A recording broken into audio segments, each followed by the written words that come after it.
Good morning, everyone. Let's call court to order. Today is Tuesday, May 18th, 2021. It's 9 a.m. Proof of posting, please. The agenda was posted on Thursday, May 13th, 2021 at 3:45 p.m. Sorry. Thank you. Okay, let's pause briefly for a moment of silence, and then we'll have our Veteran Service Officer, Steve Hernandez, lead us in the pledge to both the American and the Texas flag.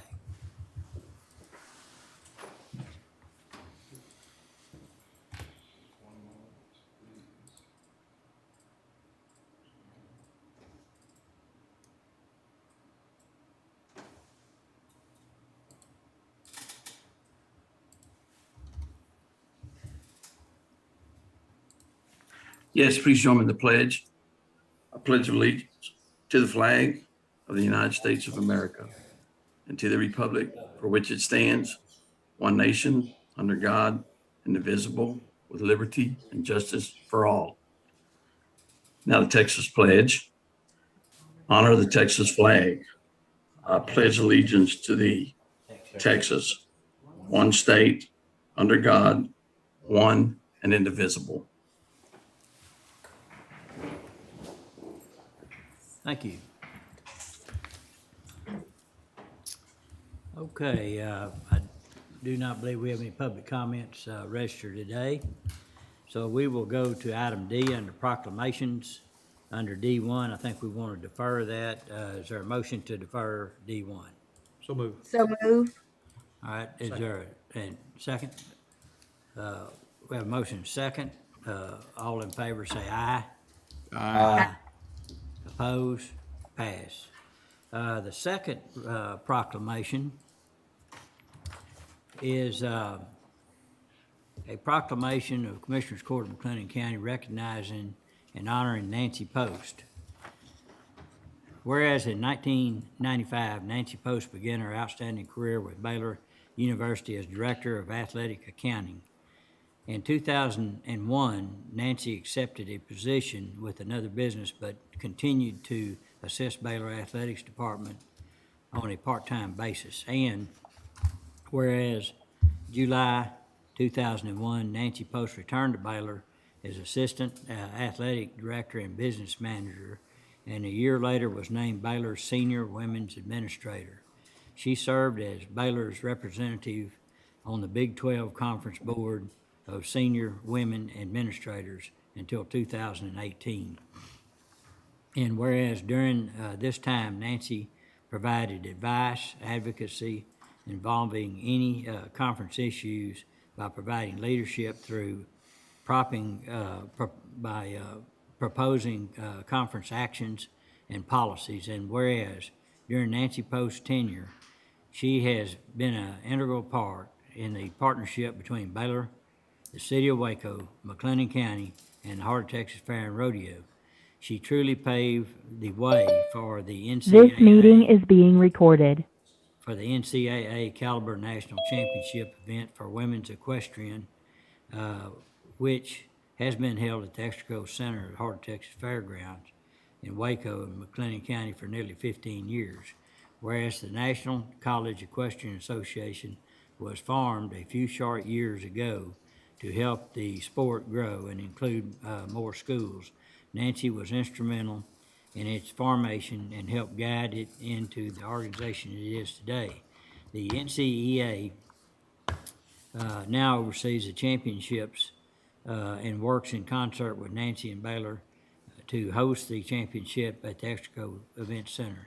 Nancy is a true champion of women's equestrian and went above and beyond the call to do the service for all those that have been a part of women's equestrian. And whereas it's been said without a doubt that one person has made it a reality and kept it going throughout the time is Nancy Post.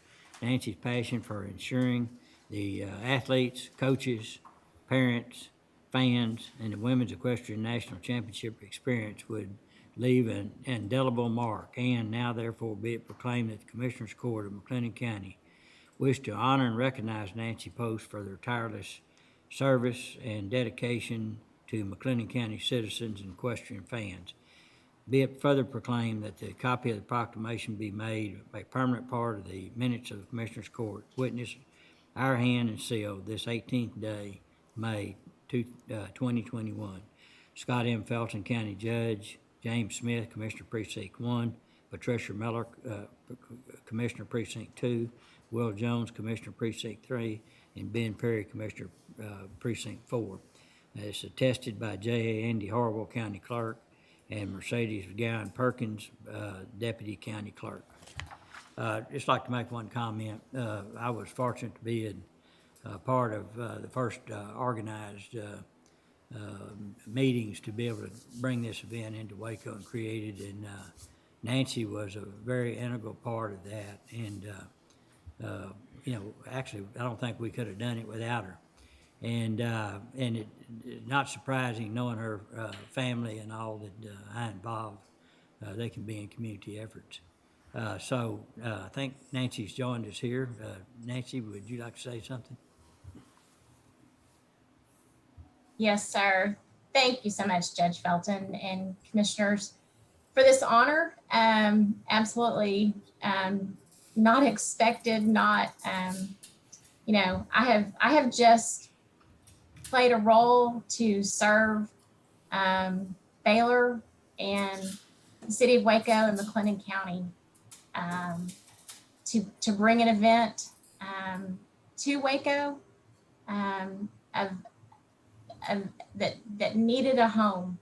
And I remember sitting in that meeting, Judge, that first time, and the desire, the passion to support the sport of women's equestrian, which was a new sport for Baylor at the time, having added it in 2005.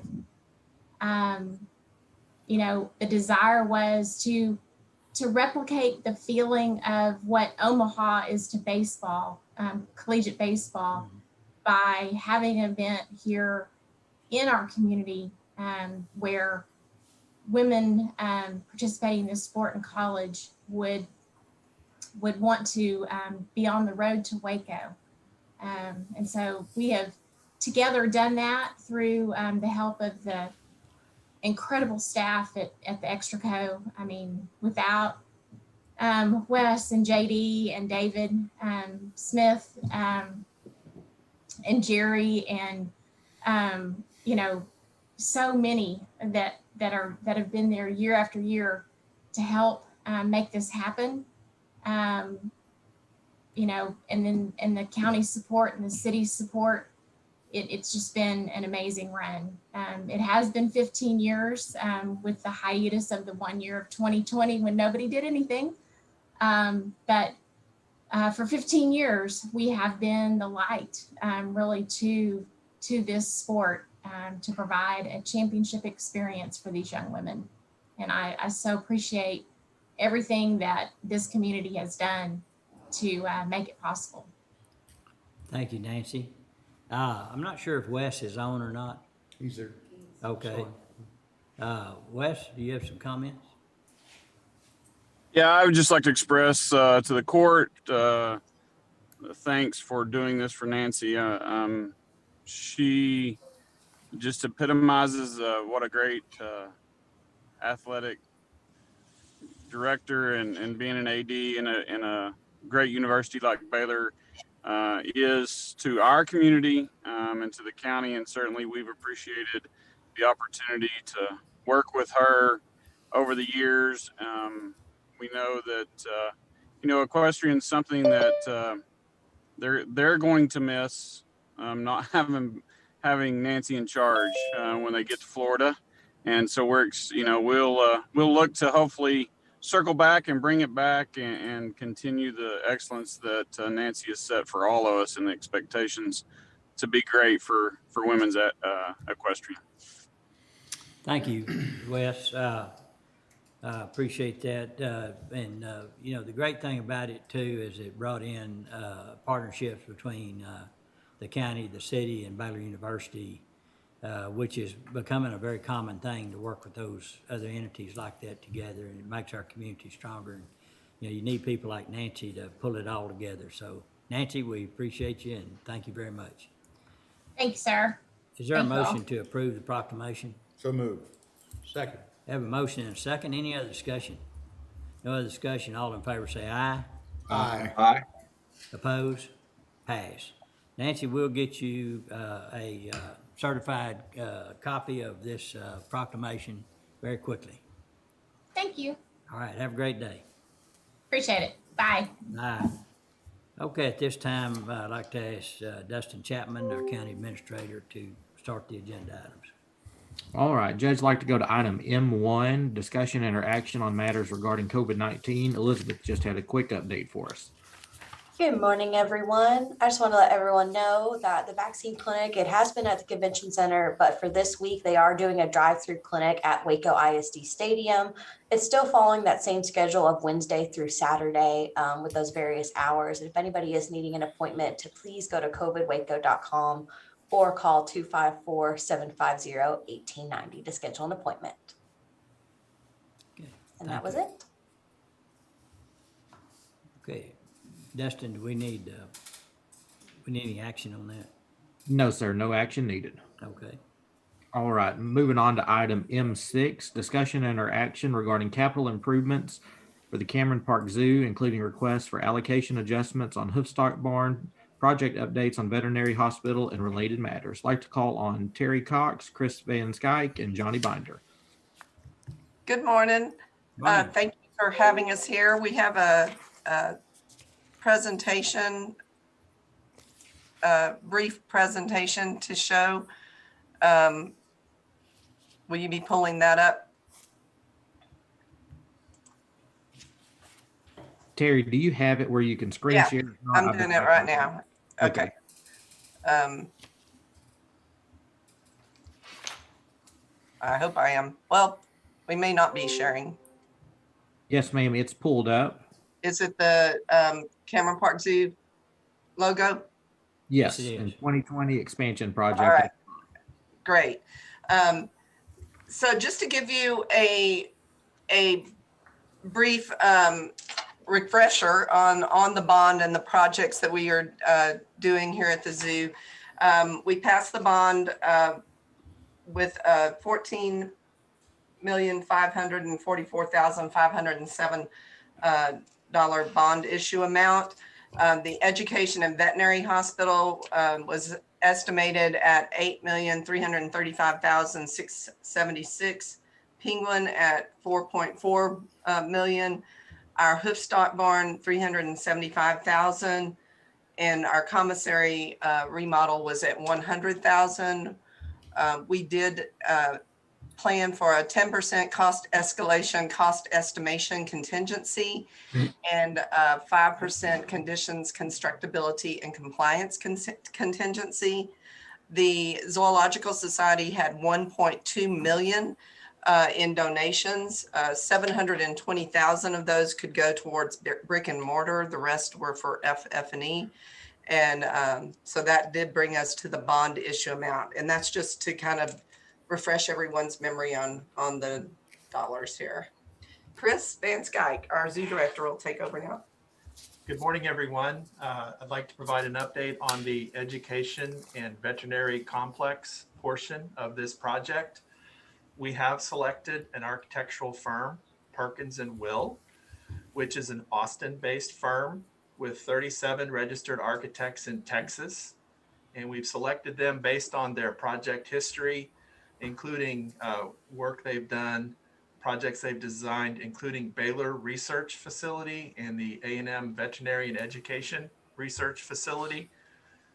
The Perkins & Will firm is in final contract negotiations with the City of Waco General Services, and their estimated preliminary project timeline includes design starting later this month or early June, with a construction project start in December and lasting approximately 12 months, with final completion on or about December 2022. Next slide.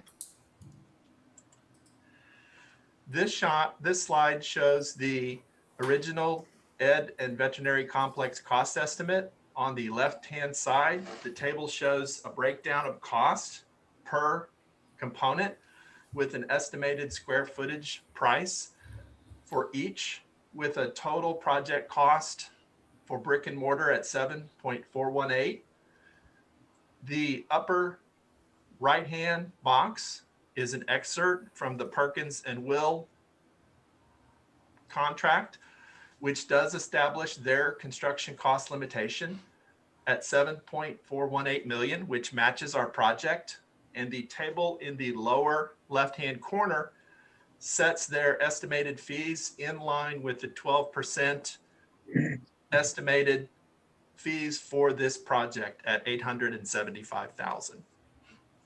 Next, I'd like to introduce Johnny Binder, our Deputy Director, who's going to take us through the Hoofstock Barn project. Johnny? Thank you, Chris. Good morning. So in the lower right-hand slide, you'll see the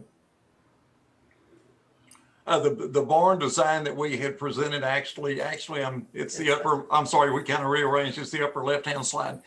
This is the barn design that we had presented last November. It did go out to bid, and we got the bids back in December. It came back quite a bit higher than we had anticipated. So our team here put our heads together, and we did some value engineering. We actually brought this, rather than under two roofs, back under one, while still providing all of the integrity and structure that we needed to cover our veterinary services, general husbandry, and of course, animal welfare. Now, some of these features that are vital to this building, a clear storied roof structure, which will provide a lot of natural lighting, a movable wall in one of the stalls to help with unloading sensitive animals, and it's also a treatment wall. I think most importantly in the design, we retained the two stalls under one roof that have we can provide natural substrate flooring. We can do padded walls. These are larger stalls where we can acclimate new animals or mix animals or even separate and quarantine.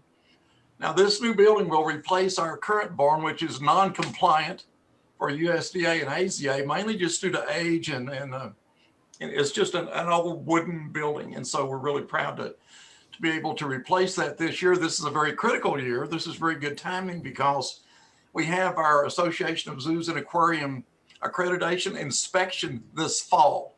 And so this is really good timing for this project.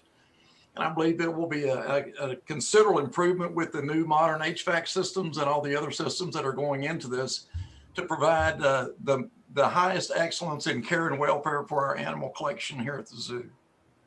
Thank you. Thank you, Johnny. Again, this is Chris Van Skyke. I wanted to show you our last slide, which is a bid comparison on the Hoofstock Barn. This shows on the left-hand side the first round of bids, which the bid window was November, December 2020 into January of 2021, in which we received 2 bids on the project for the base bid and the 3 alternates. The alternates for the project included a chain link fence replacement, alternate 1. Alternate 2 was a rubber flooring in the animal stalls. And alternate 3 was a ISO board installation, which is basically pads for the walls to protect the animals in the stalls. Those bids did exceed our project estimate, and we then rejected those bids in council and went through a second round bid process in February, March, and April of this year.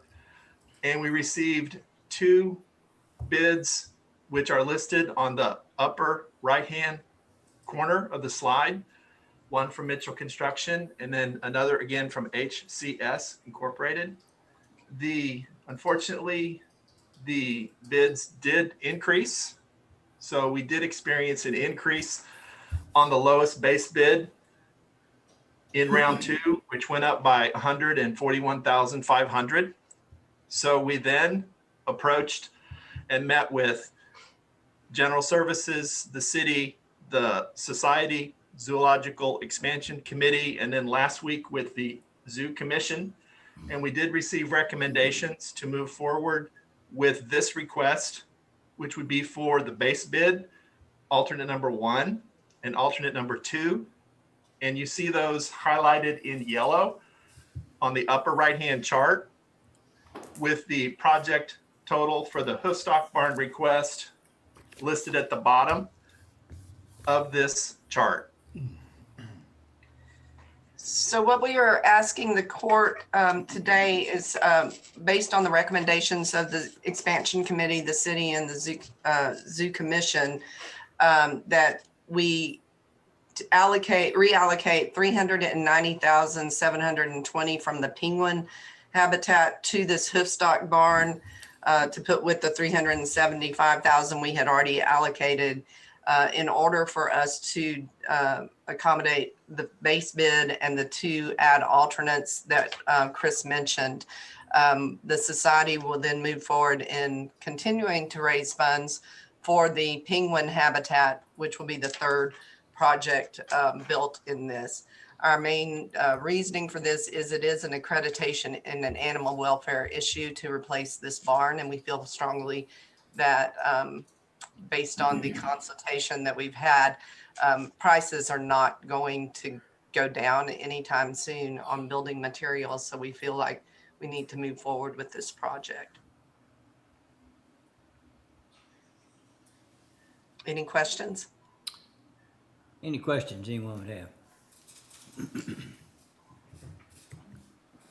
Okay, well, it sounds like it, you're affected like a lot of projects at a lot of the costs have gone up tremendously in the last 6 months or so, and it appears they'll be up for a little while. The different entities that are involved in this have gone through the process and reviewed these numbers. And as mentioned, lastly, it came before the zoo commission. We have a lot of commissions that we deal with. But if there's not any, if there's no questions, then what's the pleasure of the court? Make a motion to approve the request. Is there a second? Second. We have a motion and a second. Any other discussion? No other discussion. Call for a vote. Commissioner Smith, Yes. Commissioner Miller, Aye. Judge Felton, Aye. Commissioner Jones, Commissioner Perry. Aye. Pass. Thank you. Thank y'all very much. Thank you. I'd like to go to item P2 regarding the radio tower project. This is a progress update from our project consultant. I'd like to call on Frank Patterson. Thank y'all very much. Let me get to my screen. Can y'all see that? Yes, sir. Yes. Yes, sir. Okay, good. Should just be one big picture there. Yes, sir. I to remind the court, just this was started pre-COVID. COVID actually interrupted our progress, but we're getting back on track. We do have some exciting updates to talk about today, and some other things that we're working on in relation to the radio system in general. First of all, I want to show you where we are in our process. You should see us light up. This is phase 1. This was the link between the Lorena Tower Precinct 1 and the Heart of Texas Tower and the radio system tie-in. That has been accomplished and is up and running, as well as the Precinct 2 link. So these two tests were tested. These sites were tested on April 23rd of 2021 in conjunction with the city of Woodway, the sheriff's office, Lorena, and Hewitt. And they were all online as we speak. I do want to also acknowledge the help and support of this whole process from the judge's office, Dustin, Judge Felton, but also Ken Bass, John Strunk, the city of Waco, Elizabeth Thomas. There's been a lot of people involved with this because we are tying in and working with the city of Waco closely, and Michael Graham and Sean Nixon as well. So it's been a collective effort. This site did come online. We did test it. We increased our coverage. We actually improved our coverage, and it was identified and tested in areas that typically they would not receive any kind of coverage at all. They are now receiving radio traffic. And so it is improved just with those 2 sites. You can see the coverage map there of what was added. The lighter, the almost purple with the is the original coverage with just the 3 sites of Browns Lake 12th and the Heart of Texas Tower.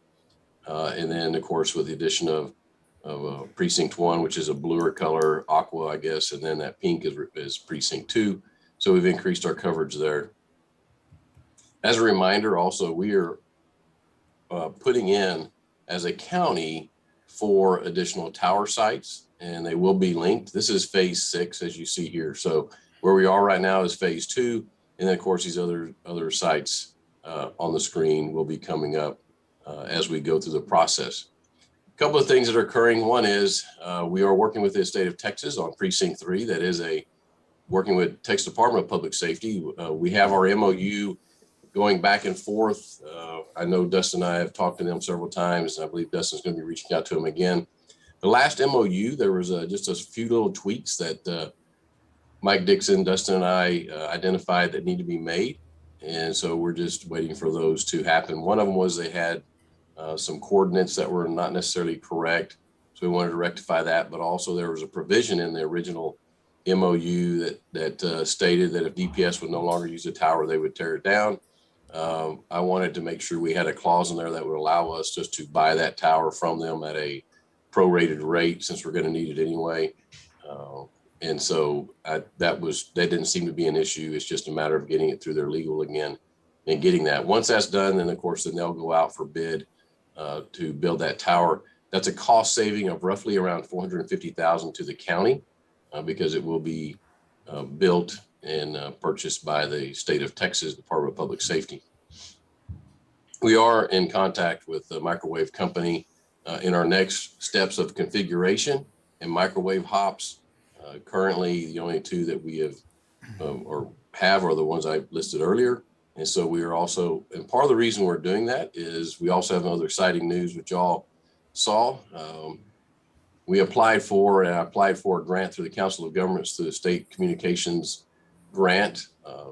I guess last year it was approved. That tower build is for that $500,498. You can see what the breakdown was within the grant, which was the tower, the equipment, the emergency generator, power transfer switch. Again, that's going to be a savings to the county of that $500,000, a little over that, which will help relocate the Heart of Texas Tower. Just as a aside to that, so everybody also, if you remember, and I mentioned earlier, our original project was for 4 towers with Motorola and putting the equipment in there. So we're actually adding now into this the Heart of Texas Tower relocation. So there are some things that are going to have to occur, and one of them, there is going to be some cost involved because with that, and this is just a rough estimate that I asked Motorola to supply to give me an idea of what kind of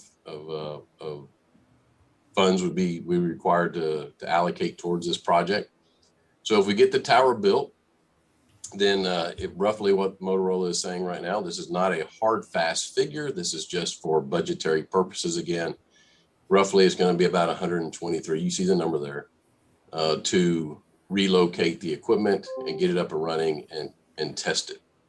Again, you see what also is not included, which goes back to my previous statement, working with the microwave companies.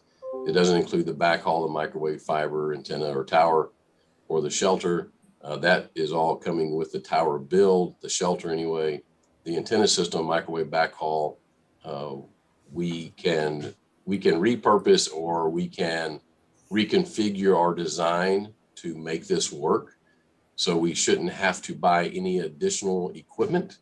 It's a matter of our timing. It's a matter of our scheduling. And it's a matter of being smart about what we do. We're trying to, our dead level best is to not duplicate efforts.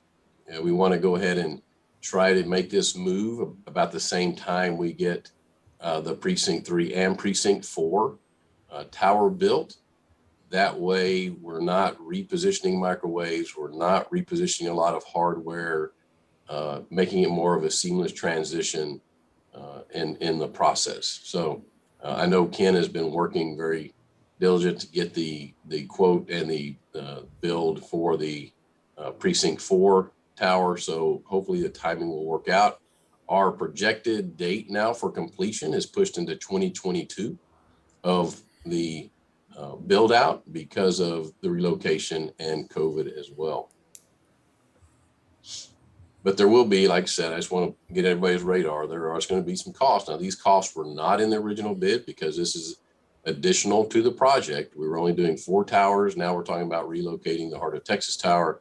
That would free that property up to do whatever needs to be done relative to the venue project or anything else. And this will be moving out into, if all possible, we're currently working with Woodway to relocate it there. We are doing coverage study maps. We have done them before, but now that we have the grant in hand, we have those finances available. We're working with Motorola to do some coverage studies to make sure that the city of Waco will not lose any coverage. That was one of the key points that we all had. And I wanted to make sure that we don't do is we don't lose and preferably improve coverage on the relocation of the Heart of Texas Tower. Now, there are other moving parts of that Heart of Texas Tower that also have to be taken into consideration. There are other agencies. The city of Waco has other equipment on there, as well as other outside agencies. So John and myself and Ken will be working with those, as well as Dustin, to make that migration as seamless as possible. Some of the outstanding items, these are probably the 3 in my mind that are the ones that they're all in the works at some level and stage, but we are still working through them. And that is that MOU, as I mentioned, with the state of Texas, and that is for the Precinct 3 build. We're working with the ILA with the city of Waco. We're actually revising it. We started that process at the end of last year. And so we just need to make sure we get that finalized. There are some questions and clarification, really, not really just questions, but clarification in the wording. And then, of course, the one, which is the relocation of the Heart of Texas Tower to the city of Woodway, which is property the city of Woodway owns, and working with an MOU or ILA with the city of Woodway. So those are the 3 outstanding items, I guess, in our wheelhouse as far as local government that we are working on currently.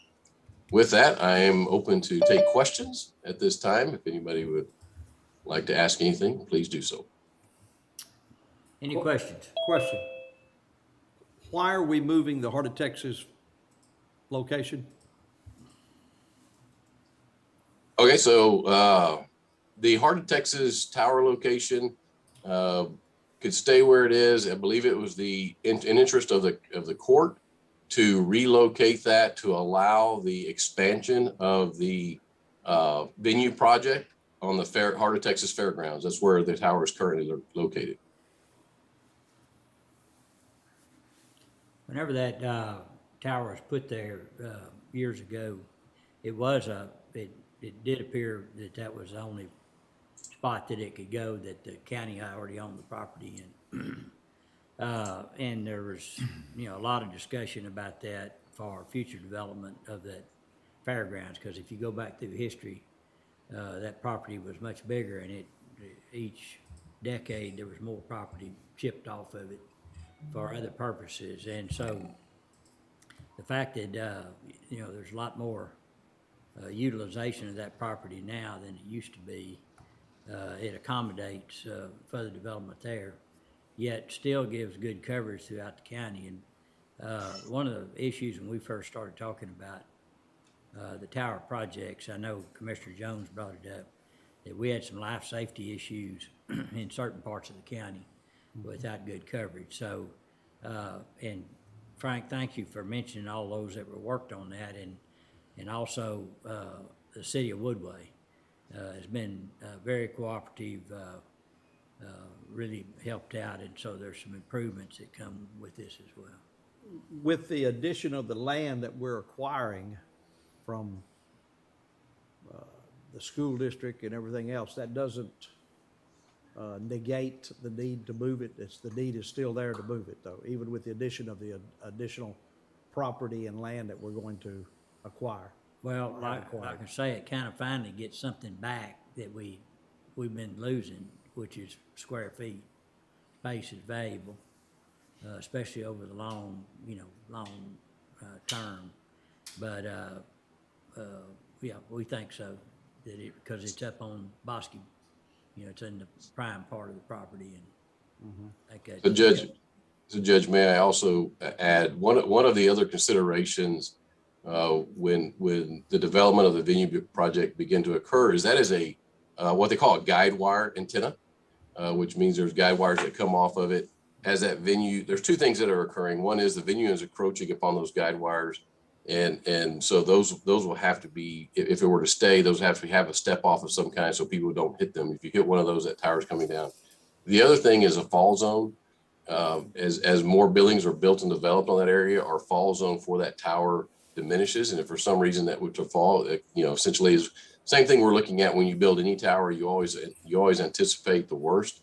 And so you always want to build a fall zone into your tower so it doesn't land on any properties or injure anybody if it were to come out of the sky for some reason. So there are some other reasons besides just, movement for development of venue. But as that place to get development, that encroachment becomes an issue. The city of Waco, when I was with them, we built one out at 12th and Garden. We had a 9-acre plot and it was right in the middle of it, and that becomes the fall zone. So we don't want anybody to develop within that fall zone, which then could lead to issues later if it were to collapse for some reasons just as a safety measure. Not saying that's the only reason, but that is a consideration anytime you build a tower on any property is a fall zone for protection and safety. And the Woodway Tower has a fall zone? Yes, that's the reason we're looking at the height of the tower now. Currently, the tower is on that property, I believe, is 190. Is that correct, Dustin? Yes, sir. So we are running studies at 200, which would allow that fall zone. That was one of the concerns of the city manager of the city of Woodway was a fall zone. So essentially, what we're running past studies for is within 10 feet of what's originally there. Okay. And then finally, I would just applaud you for the grant that you've received and working with the state to save. It looked like to me those two numbers together add up to almost $1 million. So thank you for that. Yes, sir. Thank you. Okay, any other questions or comments?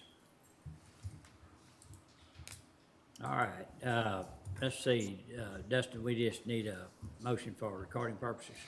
Yes, sir. And then after we do that, we have the two other items under P that Frank mentioned. We could go ahead and take care of those after we do this motion as well. Okay, is there a motion to approve this report for recording purposes? So moved. Is there a second? Second. Motion made and second. Any other discussion? No other discussion. All in favor say aye. Aye. Opposed? Passed. P1 is authorization of interlocal cooperation agreement with Department of Public Safety, and this was the land lease for the communications tower. And Frank mentioned we're still waiting on that to come back from DPS, so we recommend that it be deferred again. Okay, is there a Motion to defer. Second. We have a motion and second. Any other discussion? No other discussion. All in favor say aye. Aye. Opposed? Pass. P3 is authorization of certificate of milestone acceptance, the acceptance of test plan. This is the certificate of milestone acceptance for the acceptance of test plan for sites 1 and 2. So we just need a motion to approve that certificate. Motion to approve. Second. Motion made and second. Any other discussion? No other discussion. All in favor say aye. Aye. Opposed? Pass. All right, Judge, that covers those items. So I'd like to move on to item M9, Samco Capital Markets Incorporated, presentation regarding the issuance of certificates of obligation series 2021. I'd like to call on Mark McClain.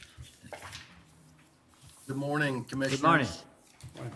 Judge, how are you today? Fine, great. Dustin, good morning. We wanted to come to you all and present some ideas, particularly with what's going on in Austin with what's called House Bill 1869. As I've worked and visited with Dustin and the judge, we know there's some capital improvement projects, particularly facilities that are on the drawing board for commissioners to consider at some point. HB 1869 is a bill that's passed the House, has not had success yet in the Senate, but it is a item that would restrict counties and cities, for that matter, ability to borrow using certificates of obligation. It would continue to allow for street projects, but the way it's written now would be very difficult for facilities to have funds raised through certificates of obligation if the bill passes as it did out of the House. I bring it up because in the past, your debt has been structured in a manner that declines every few years. And this is a year when there's a fair decline. And the reason we've put in those declines is to give Commissioners Court the ability to do capital improvement projects without affecting the tax rate for the citizens, knowing that you all had capital improvement projects down the road. So this year is one of those opportunities to borrow. And we've run some rough numbers and provided it to the judge and to the court. And I believe, Dustin, that you've handed them out or it's available for the screen. Couple debt service schedules that would show you could borrow anywhere between 10 to $15 million without raising taxes for various capital improvement projects. Your current INS tax rate, the tax rate that only supports debt service, is roughly 2.4 cents. And if you borrowed an amount, and you could borrow up to approximately $15 million, and that tax rate would stay at 2.4 cents as it is now. If you don't borrow, the way Truth in Taxation and SB2 operate, the INS tax rate will decrease from about 2.4 to about 2.1, depending on how fast or what your taxable values raise this year. Your existing debt for the fiscal year we're finishing, bond payment is $4.5 million, and next year it drops to $3,999,000. So roughly speaking, $4 million. That drop off is what affords the county the opportunity to borrow without raising taxes. The example here, you can see that I'll call it the third column from the left, existing debt, $4,527,000. It drops, and there's a line, and it drops to 4 million, and then 2 years later it drops to 3.5 million, and so forth. That's your existing debt. You can see right in the middle the INS tax rate that's required to cover that debt. And then you can see the possibility on this page of a $10 million CO being added to the existing debt, and look to the far right-hand column, you remain at your existing tax rate while after a few years it begins to decline again.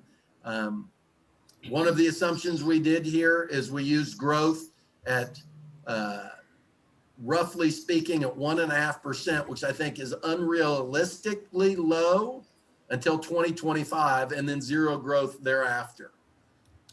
The second page that's available there is showing the ability to do the 15 million. And in this case, we use growth rate of 5% and then 2% till 2025, and then no growth thereafter. My point in sharing this is that both these projects, either these projects, 10 million or even up to 15 million, could be borrowed without affecting your tax rate.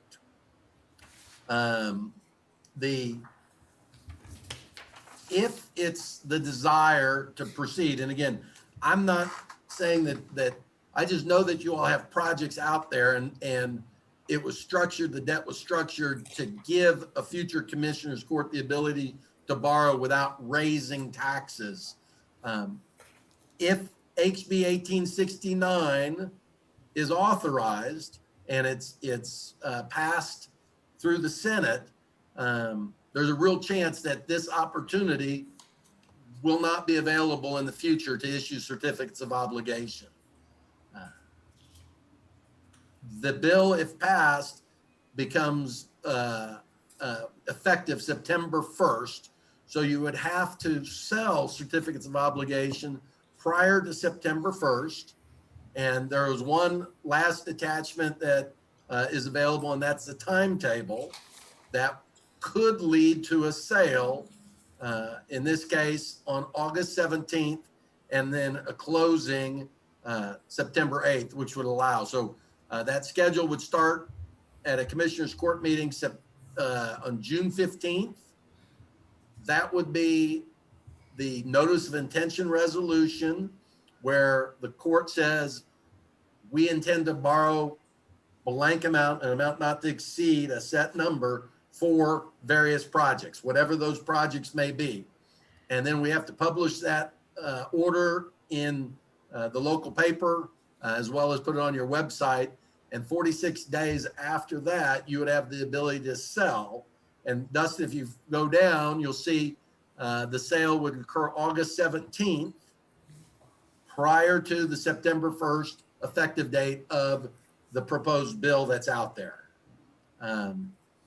Today was just because we have a time limit, we really wanted to get this in front of you and the court, so that you all could think about if this is something that you want to pursue, because we'd have to get going this summer.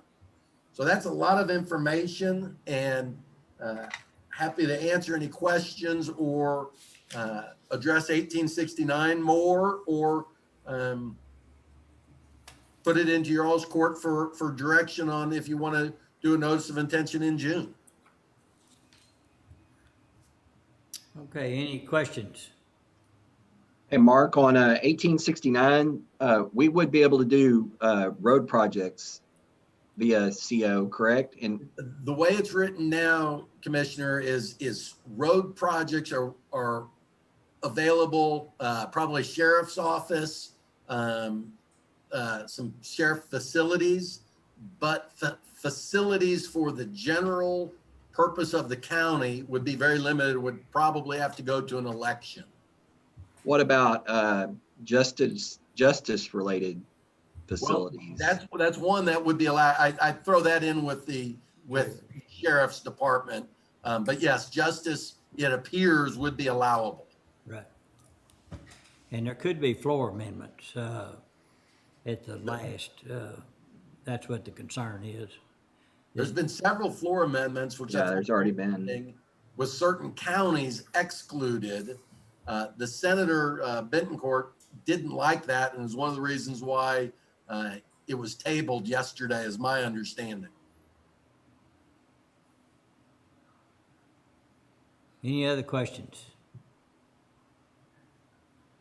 And then the proposed rate, or your estimated rate, that's kind of, that seems to be conservative as well, do you think? The estimated borrowing rate, we've calculated 3%. In today's world, you'd probably be closer to 2%, Right. maybe 2.25%. Right.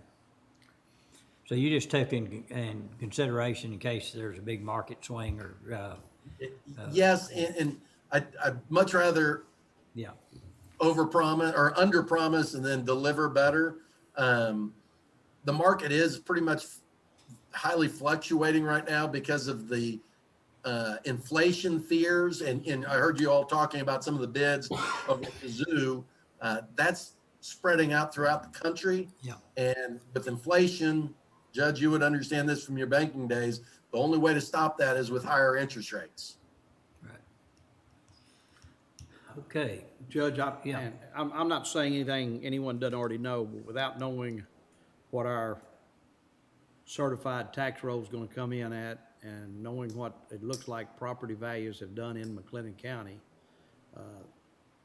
just holding the tax rate, even INS, is going to effectively raise taxes for a whole bunch of people. And I think that's something we've got to look at carefully when we start talking about this, is what's the increase in property owners? What's it going to place on them, the burden? Exactly. True, but we have done this in the past with actually lowering, keeping the INS the same and lowering the rate and still having a lower tax rate. We can always lower our M&O. Yeah, I started to say somewhere at some point, either M&O or INS. Yeah, and I think we chose. We have to, you know, the law states that we have to,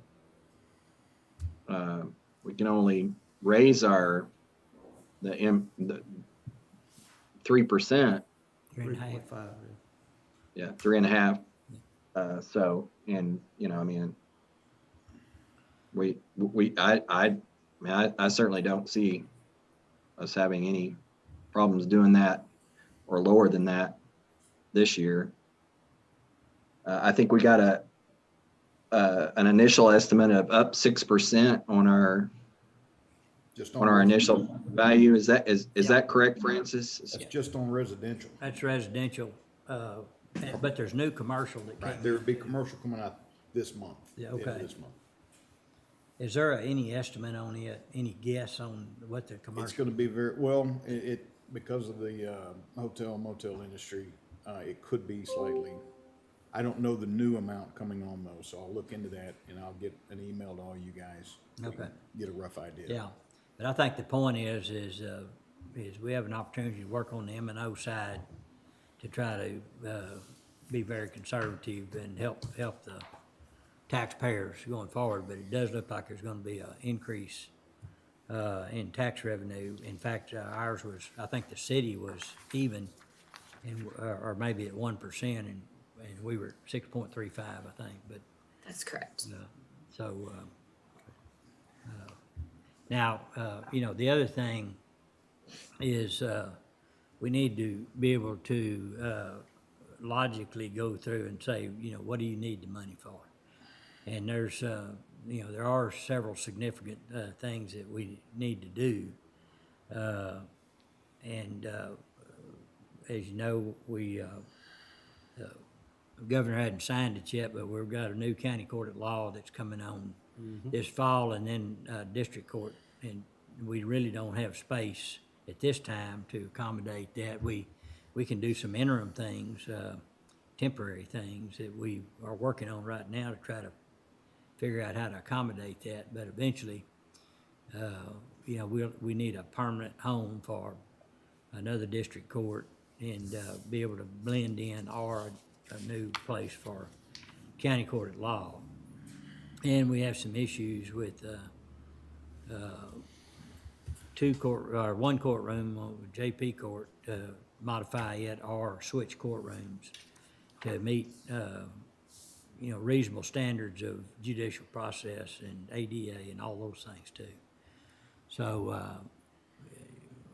you know, I think we've done the right thing by not jumping and looking for ways to spend money, but eventually we have to accommodate growth. And, you know, you can justify that for the fact that you've got an increase in tax base going along with that. So we have to take all that in consideration. So any other thoughts or questions anyone would have for Mark? Do we have to make a decision today? No, ma'am. Commissioner, in order to proceed, today was just really an informational for you and the rest of the court. In order to sell prior to September, your real action date is June 15th. So you and the rest of the commissioners and the judge would have to come together with a proposed capital improvement project to say we need project A, B, C, and D, and we need to borrow, you know, an amount not to exceed $12 million, whatever that number is. And that would be an action item for June 15th. Okay. And We want to just give you plenty of time to think through and prioritize what you all need for the future? In Road and Bridge, there is a need across the county for bridges, from what I understand, and they're fairly expensive. And this might be an opportunity to consider including those in. We're going to have to update our roofing project estimations. As mentioned, everything's cost more now.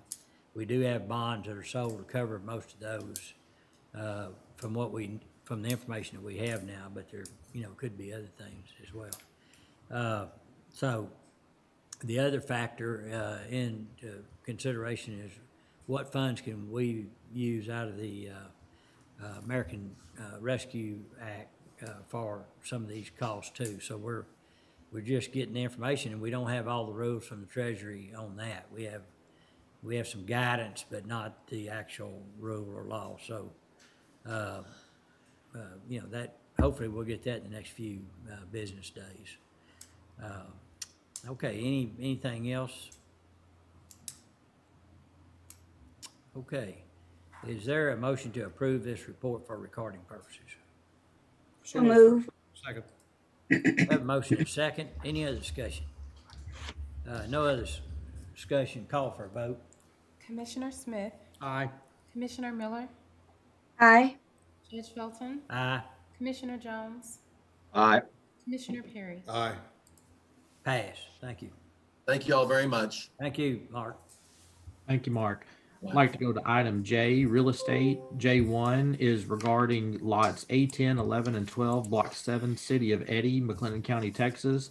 J1A is action to rescind previous authorization of tax resale deed, and J1B is discussion and/or action regarding request to convey undivided interest of property to the City of Bruceville Eddy for public use. I'd like to call on Charles Brady.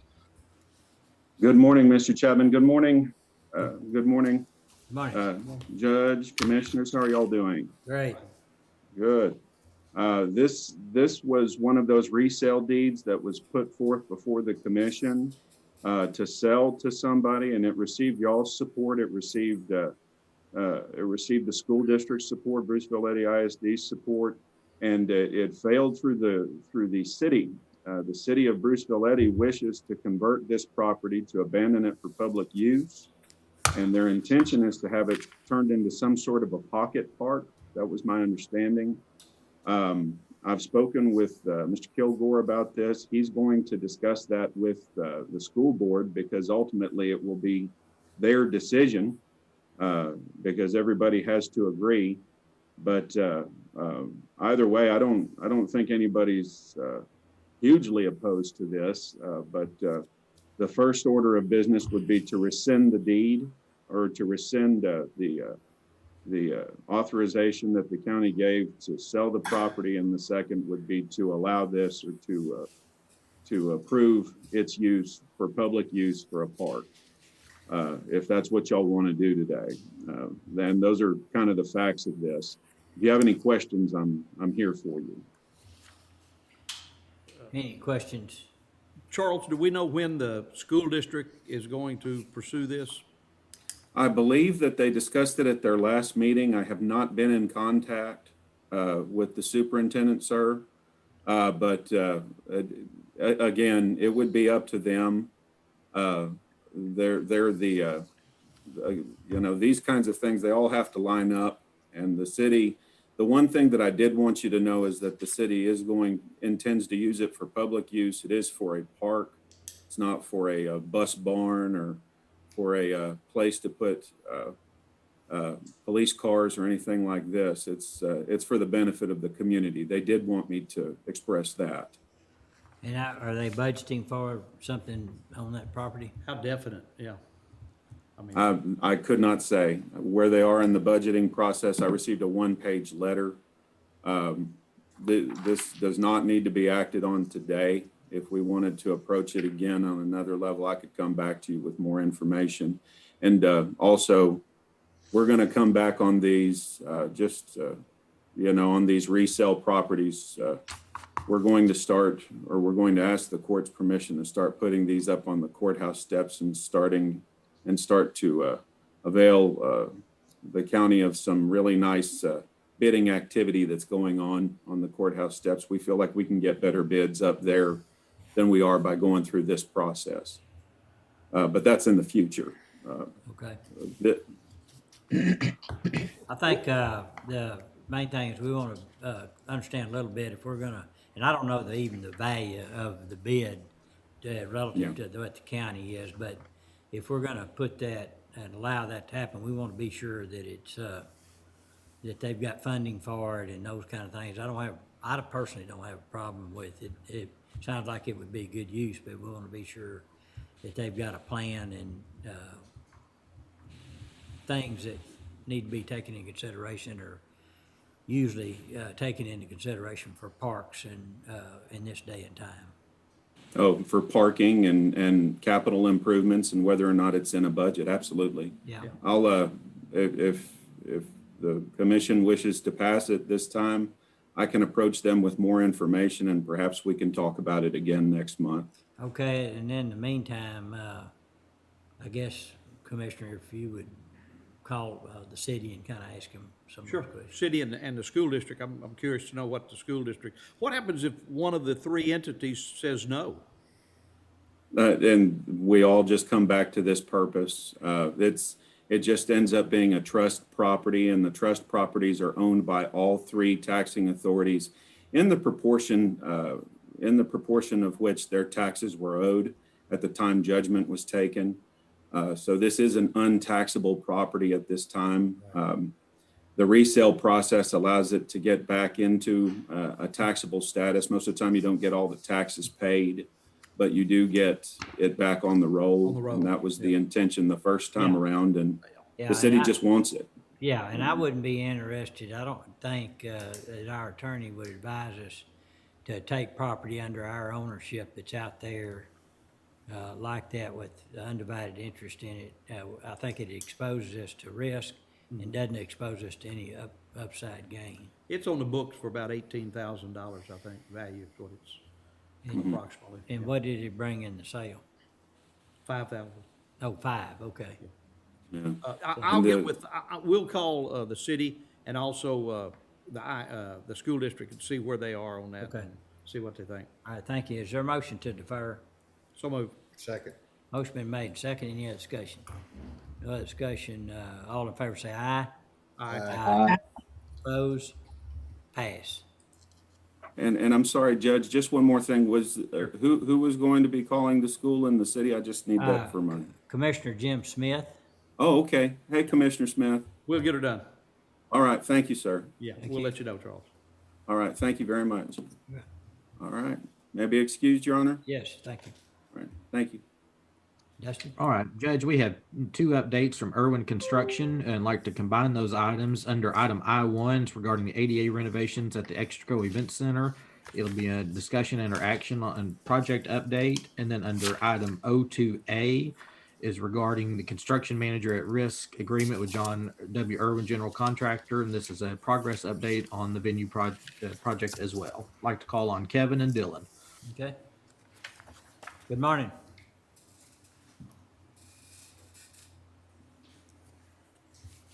Good morning. Can you hear me, Judge? I can. All right. Can you see my screen? Do I have a presentation? I hope. Okay, perfect. We do. So we'll walk quickly through both jobs. So we're looking at the Expo Center currently. There's just a few recent shots outside. Obviously, there's a big ribbon cutting ceremony on Thursday that we're excited for. From a completion standpoint and punch standpoint, we are down to 25 total open items left to complete. 5 of those items are related to some added work that was added to the contract above and beyond the base scope of work. And 1 item that we're chasing of the 25 is when we have the snowpocalypse here back late winter, we created a condition where we have a lot of dead trees that are not coming in. So we're in the process of working with landscape designers at Populous and making some alternate planting material selections, because those same planting materials that we had die, they are not recovering at the nursery. So there isn't any stock to go get from the nurseries currently to replace. So that's kind of a big picture status. Again, like I said, 25 total items, 5 are related to added work, and then 1 to the dead trees as a result of the extreme winter freezing conditions. So we really have about 19 punch items that we're actively working on to complete as we speak. We'll kind of walk through a few other shots. Here's just another side. You can see the other side of the expo center. The base signage has been installed at both locations. This is on the Bosque side. There's also a base sign there on the Coliseum side. So you can start to see some of the landscaping coming in and what the facility looks like cleaned up and with the site work completed on the outside. A few interior shots coming towards the west main entrance. This is an interior shot before they set it up for one of the events they have currently hosted inside the facility. So you can see what the main lobby really looks like, cleaned up and finished up inside. We are wrapping up the installation of all the kitchen equipment. You're looking at the main cooking kitchen here on the right. You got the cooler over there on the left that's in the process of, we got a little bit of trim work left to trim it out to the wall.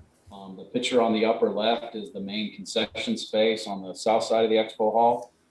So we're in the process of wrapping up the kitchen equipment installations, working with the HOT folks, doing some final testing with their soda vendor, the Dr. Pepper vendor, to get the soda machines active and up and running. So that's all currently ongoing at the facility as we speak. This is jumping over to the Coliseum work. So the last of the work was completed. We got our final state elevator sign off and certification last week. We installed the last of the handrails, put the seats all back in the Coliseum. The only thing left that they're completing today is just the final painting on the last little bit of rails. And that will 100% complete all the work over at the Coliseum ADA project. A few more shots looking into the elevator, what the elevator looks like there on level 1 at the entrance. The picture on the right is at level 2, looking at the entrance into the cab. So again, that elevator signed off, certified, and I believe is in operation right now. A few other shots inside the facility. This is in the actual arena. You can see this is one of the several ADA platforms that we put in that will be serviced by the new elevator. So that work is all done and complete. Handrails are put back together. So everything's cleaned up inside the Coliseum. A few shots outside. We did do some ADA parking corrective work, additional spots, restriping, put in some additional ramps over by on the west side of the Coliseum and some additional railing systems for proper access there relative to some of the ADA issues. And then this is just some of the work looking inside where we went into the restrooms, redid ceilings, repositioned toilet accessories, so everything is at the correct ADA accessible height. So that's kind of the last of the work. And like I said, we're finishing up painting today. We do have a punch walk scheduled with CP&Y, the design firm for the Coliseum ADA corrective work scheduled for this Friday. So then that will kind of put a bow on the work over at the Coliseum. So kind of with that, that's the update we had for today. Well, thank you. Is there any questions for anybody? Just Hey, great, go ahead. just great to see that elevator finally. I didn't think it would ever happen. I'm telling you, it's been a while. Yeah, I've got to take a ride on it. It'll be a quick ride, but It's just one way, right? So, right. Hey, Kevin, the ADA parking, I know that there were Yes. some requirements here that passed recently regarding additional signage, wording on signage for ADA parking. Are those signs compliant now with the additional wording? I don't know. I'd have to see, I guess. I don't know. That would, I know the signage that we installed and the additional striping and markings and all that were compliant with what the documents called for, the design documents. If there's been some additional revisions, I'm not 100% sure, but I got to believe that we're compliant.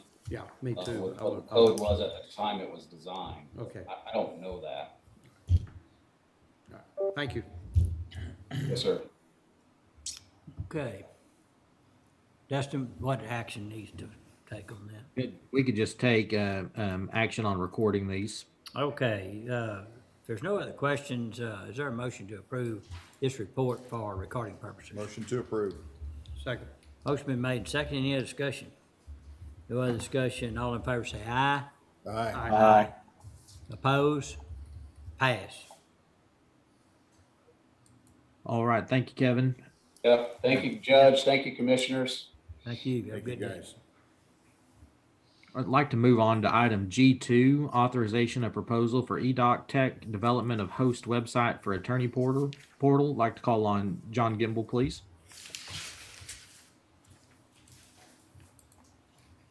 Good morning, gentlemen, and Commissioner Miller. Morning. Morning. How y'all doing? Great. It's something we've been working on for a little while now. Basically, we've got the local bar association to partner with us, and then we're using special revenue funds for the other portion. So this won't come out of any taxpayer funds, but just be fee revenue and then a donation from the local bar association to help pay for a attorney portal. Basically, we get busy at times out there with our public portal in the hall, and this would replicate the data set there, which we're already hosting for the Attorney General's office. So this would just allow for the expansion of the computer system that hosts that and upgrade the data communications to allow for a few hundred users instead of about 30.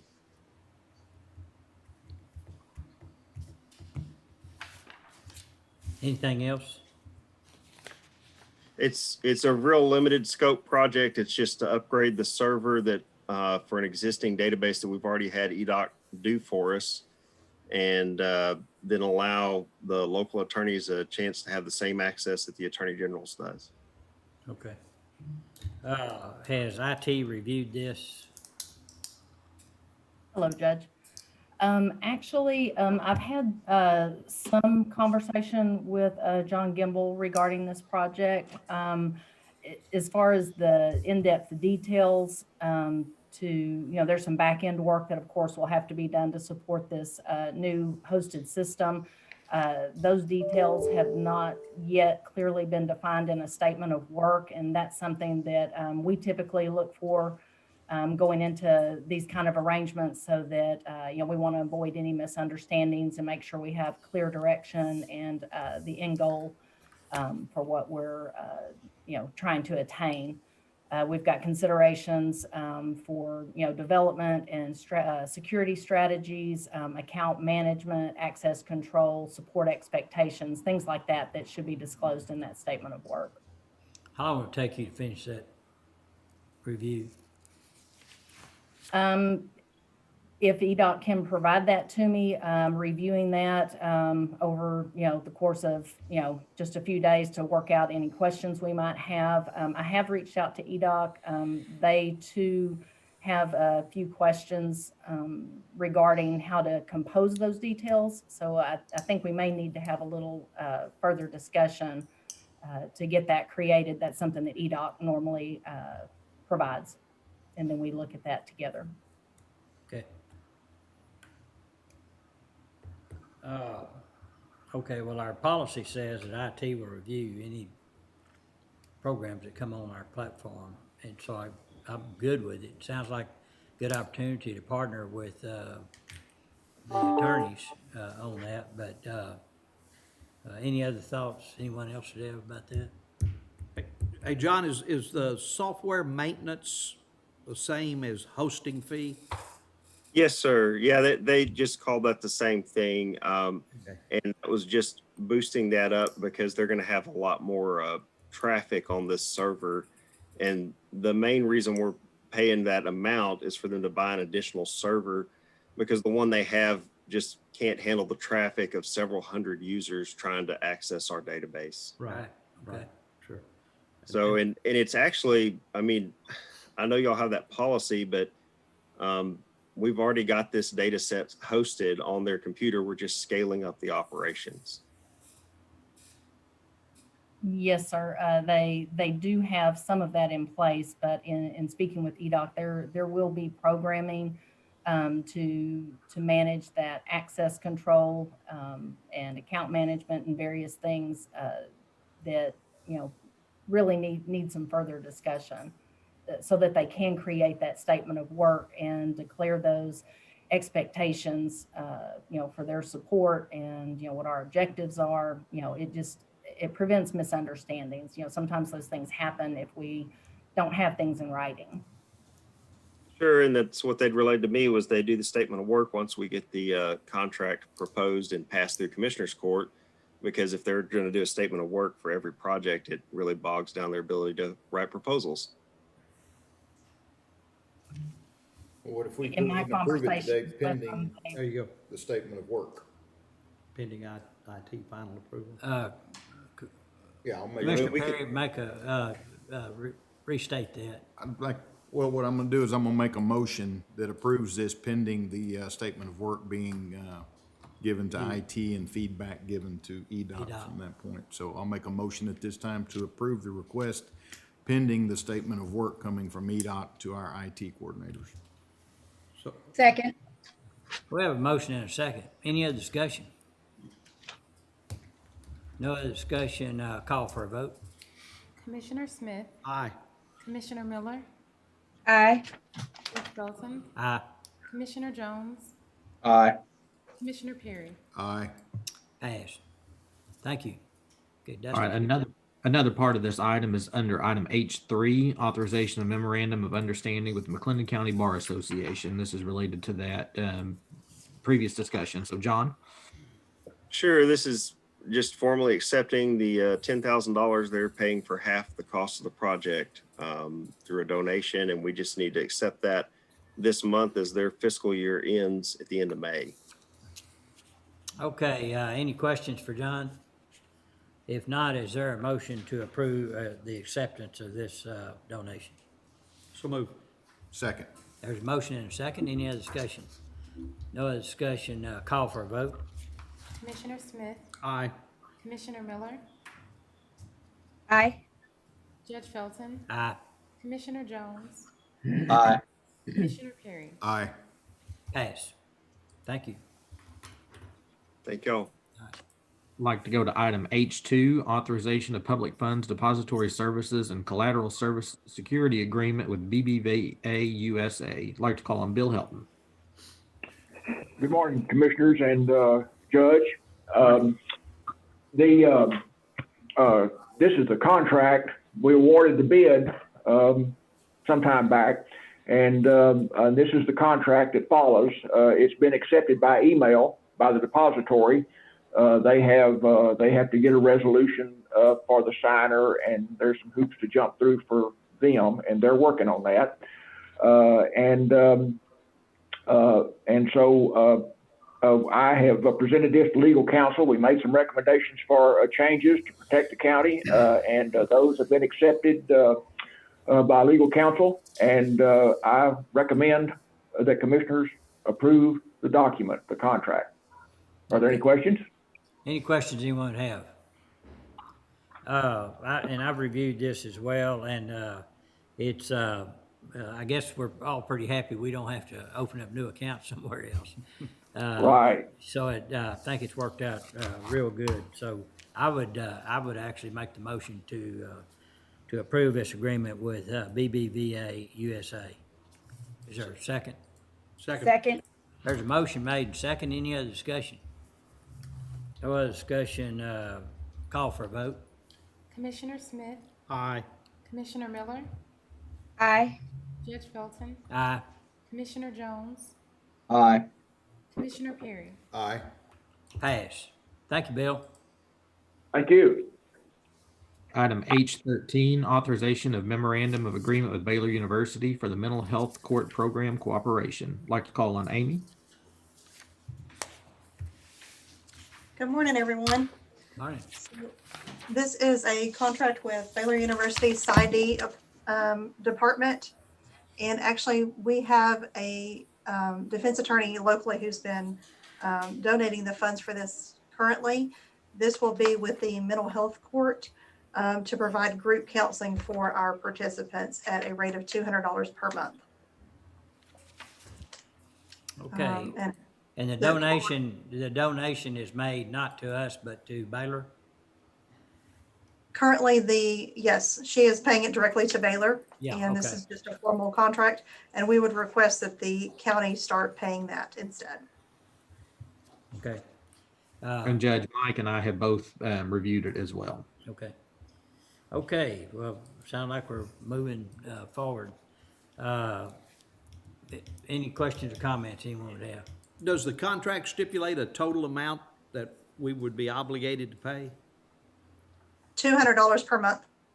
for what? For the length of the contract? For the length of the contract? Per year. Yes, sir. For a whole year? Yes, sir. Any other questions? What's the pleasure of the court? Motion to approve. Second. Motion made and second. Any other discussion? No other discussion. All in favor say aye. Aye. Oppose? Pass. Under item K3 regarding the Texas Indigent Defense Commission Indigent Defense Improvement Grant Program Mental Health Managed Assigned Counsel Program authorization of budget adjustment. Amy? There you go. Okay, so this is a two-part agreement. So the first section is just to move line items to increase salary, fringe benefits for the case manager. So the annual salary is $45,000. This has already actually gone before the court, but we have to present it again in a different way to them. And then also to move money from the equipment to contract services for the monthly cost of the cell phone for the two employees, and also to move funds from travel and training to equipment for the cost of their case management software. So that is the first section. And then the second section request is to consider increasing the total grant award for subsequent grant years to increase the salary and fringe benefits for the case manager. Okay. Any questions? Dustin, let's see, was HR involved also in the review? Judge, I don't believe, I'm not sure if HR has reviewed this part of it. Amy, do you know? Katie Cokes from the auditor's office prepared this letter. I'm not sure who she dealt with at HR. I'm sorry. Okay. Okay, any questions? Dustin, we normally, anytime it has to do with salary adjustments, those things, generally HR reviews it, because if it's within the county, we're trying to be consistent in those areas. I actually thought they did review it, but I'm not sure. And Judge, Anna, Judge, with this being inside the grant, I just don't know how much Okay. HR had reviewed it, but Anna is on. Okay. Hi, good morning. I have not reviewed it, but I definitely can take a look at it. Okay. All right. I guess what we could do is approve it subject to, unless HR has an issue, to bring it back. We approve it subject to HR. That way we move forward. Now, are we approving a budget request for next year right now? Or will that part two be looked at during the budget process?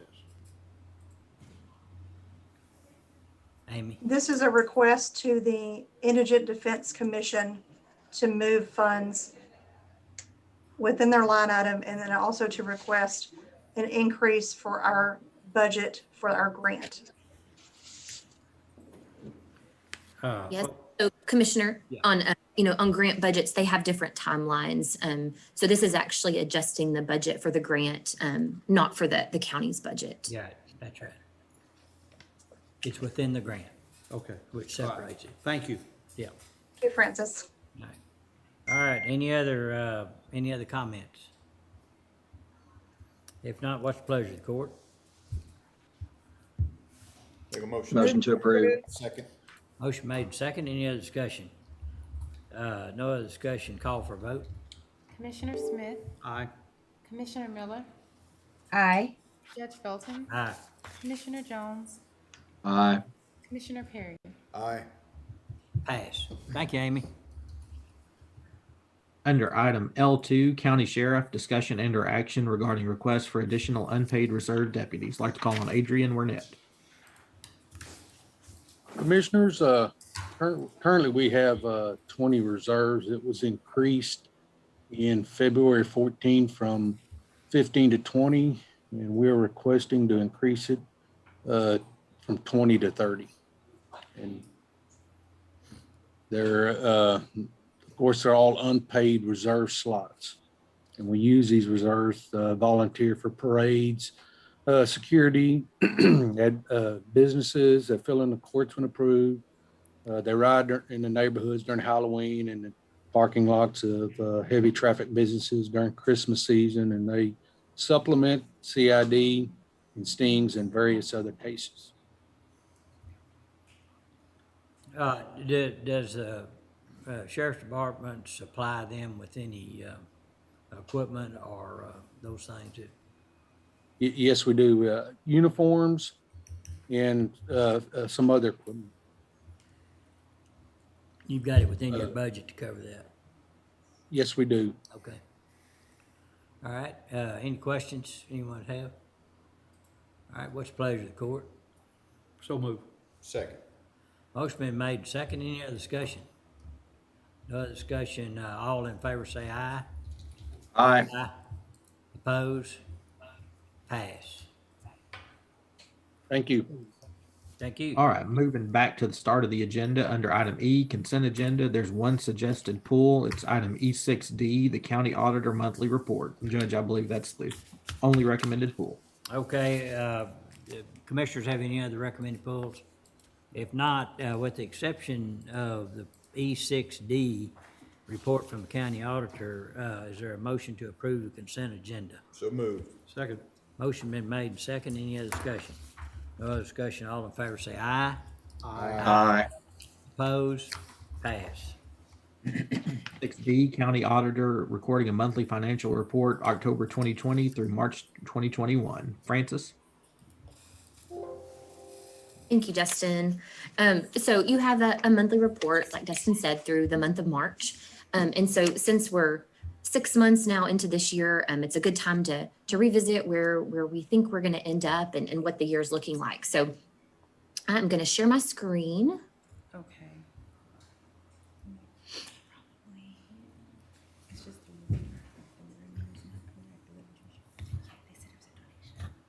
okay. We can bring it back, put it back on the agenda. They can just put in a motion or something. All right. Yeah. So these are some points of interest that, we look at each quarter. But like I said, looking at it at 6 months in can be really telling at this point where we hope to end up at year end. This first slide is going to show you, just looking at general fund, this first column being what we originally set at budget time. So what we anticipated our beginning fund balance to be, estimated revenues, budgeted expenditures, and then our ending fund balance, which fit into our fund balance policy. So then looking at where we actually ended up, our fund balance began at that 54 million, which was substantially higher than we had originally planned on, but lots of changes in 2020 that affected that number. So higher than we thought there. Our revenues look to come about, about $5.5 million higher than anticipated. And there's two main reasons for that.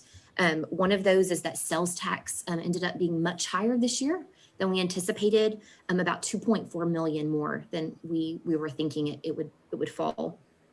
And then also an increase in the amount of Jack Harwell housing revenue. So that came in we plan on it coming about $2.2 million more than originally was budgeted. And then expenditures, looking at coming under budget about $4.5 million. So you'll see those estimates there reflected in this column. And then that would put us at an ending fund balance of 56.7 million. And this number will continue to tweak for the coming months and through the summer. And then that's the number, of course, that we will be looking at and using as our starting point for the budget, and what you want to set your tax rate at to fund the approved budget. These are just the other two funds that are funded by property taxes. So not a lot of surprises there. Debt service fund, we can almost to the penny figure out what those revenues and expenditures are going to be. And then the permanent improvement fund, sorry, I'm having trouble with my screen. It's going forward without me. The permanent improvement fund, also right on where we think it will be, a little bit under budget, but ending with a $2.7 million fund balance. Next, going back to general fund and just honing in on revenues. Again, like I said, for tax revenues, the increase there based on what we budgeted and what we are anticipating to collect for the entire year, the majority of that is going to be sales tax and collecting more sales tax than we originally estimated. Fines and fees revenues, just a little bit of an increase there. And then other revenues, that includes that housing revenue for Jack Harwell. So that's that $5.5 million increase there of revenue over what was budgeted. And then looking at sales tax, again, this number that we're anticipating on collecting for the entire year is about 20.4 million. We originally only budgeted 18 million. And so you'll see there at the bottom, you'll see the percentage increase year after year. And so if we ended at that 20.4 million in collections for the year, that would be a 3% increase over the fiscal year 2020. And then looking at expenditures, this is similar to what we've looked at earlier in the year, but these are the amounts, these are the big categories of where we think we will come under budget, being personnel, indigent healthcare and indigent defense, and then the whole amount of budget that's for supplies and equipment. So those make up some large amounts that we feel that we will fall under budget. I wanted to jump over to look at our bond funds. And so this is kind of a condensed version, walking forward the three bonds, the 2016, 17, and 19 bonds.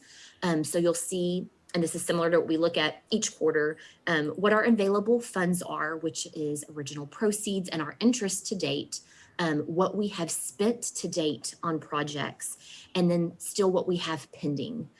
Now, when we've looked at this in the past, we've included some anticipated amounts for some roofing projects and some ADA projects. And so this amount may look a little higher, but I have only included here what's actually been approved and bid out. So this 1.1 million, if all projects don't exceed their budgets, that would be, depending on where the bids fall, that would be enough to cover the Highway 6 roof. And then possibly, again, just depending on the bids, possibly enough to cover another roofing project, another smaller roofing project, or the amount that would be needed for the additional tower cost that Frank Patterson spoke of earlier. But that's about it. We're kind of at our end of those funds after those projects would be approved and added in. Jumping to the venue project, vehicle rental taxes, we're estimating that we'll collect about $410,000 for the entire year. And then over on hotel occupancy taxes, I know these numbers are small. I hope you can see them. This shows month by month, year by year, since the beginning of the venue project. And you'll see here that in our current fiscal year, our year started where we were collecting, of course, substantially lower amounts than we had estimated or had in prior years. But if you look here at the months of March and April, March, we collected $156,000. That was our highest March to date. And then April, $177,000. So getting closer to what we had collected in prior years. And then this amount, this this description here at the bottom just shows, if you just look at the first 7 months of the year, how that compares to the first 7 months of the prior years. And you'll see there that there is a 21% decrease. But of course, as these months roll out for the rest of the fiscal year, I'm anticipating that percentage will drop as far as a decrease. And then to change gears again, to look to our self-insured proprietary funds, which house the funds for our health, vision, and dental programs. This will walk forward what our fund balance looked like at the end of 2019, the end of 2020, and then the inflows and outflows so far for the year and where we sit 6 months into the year. So you'll see that all those funds look good. They're hovering close to where they were at the end of 2020. So no concerns there on those funds.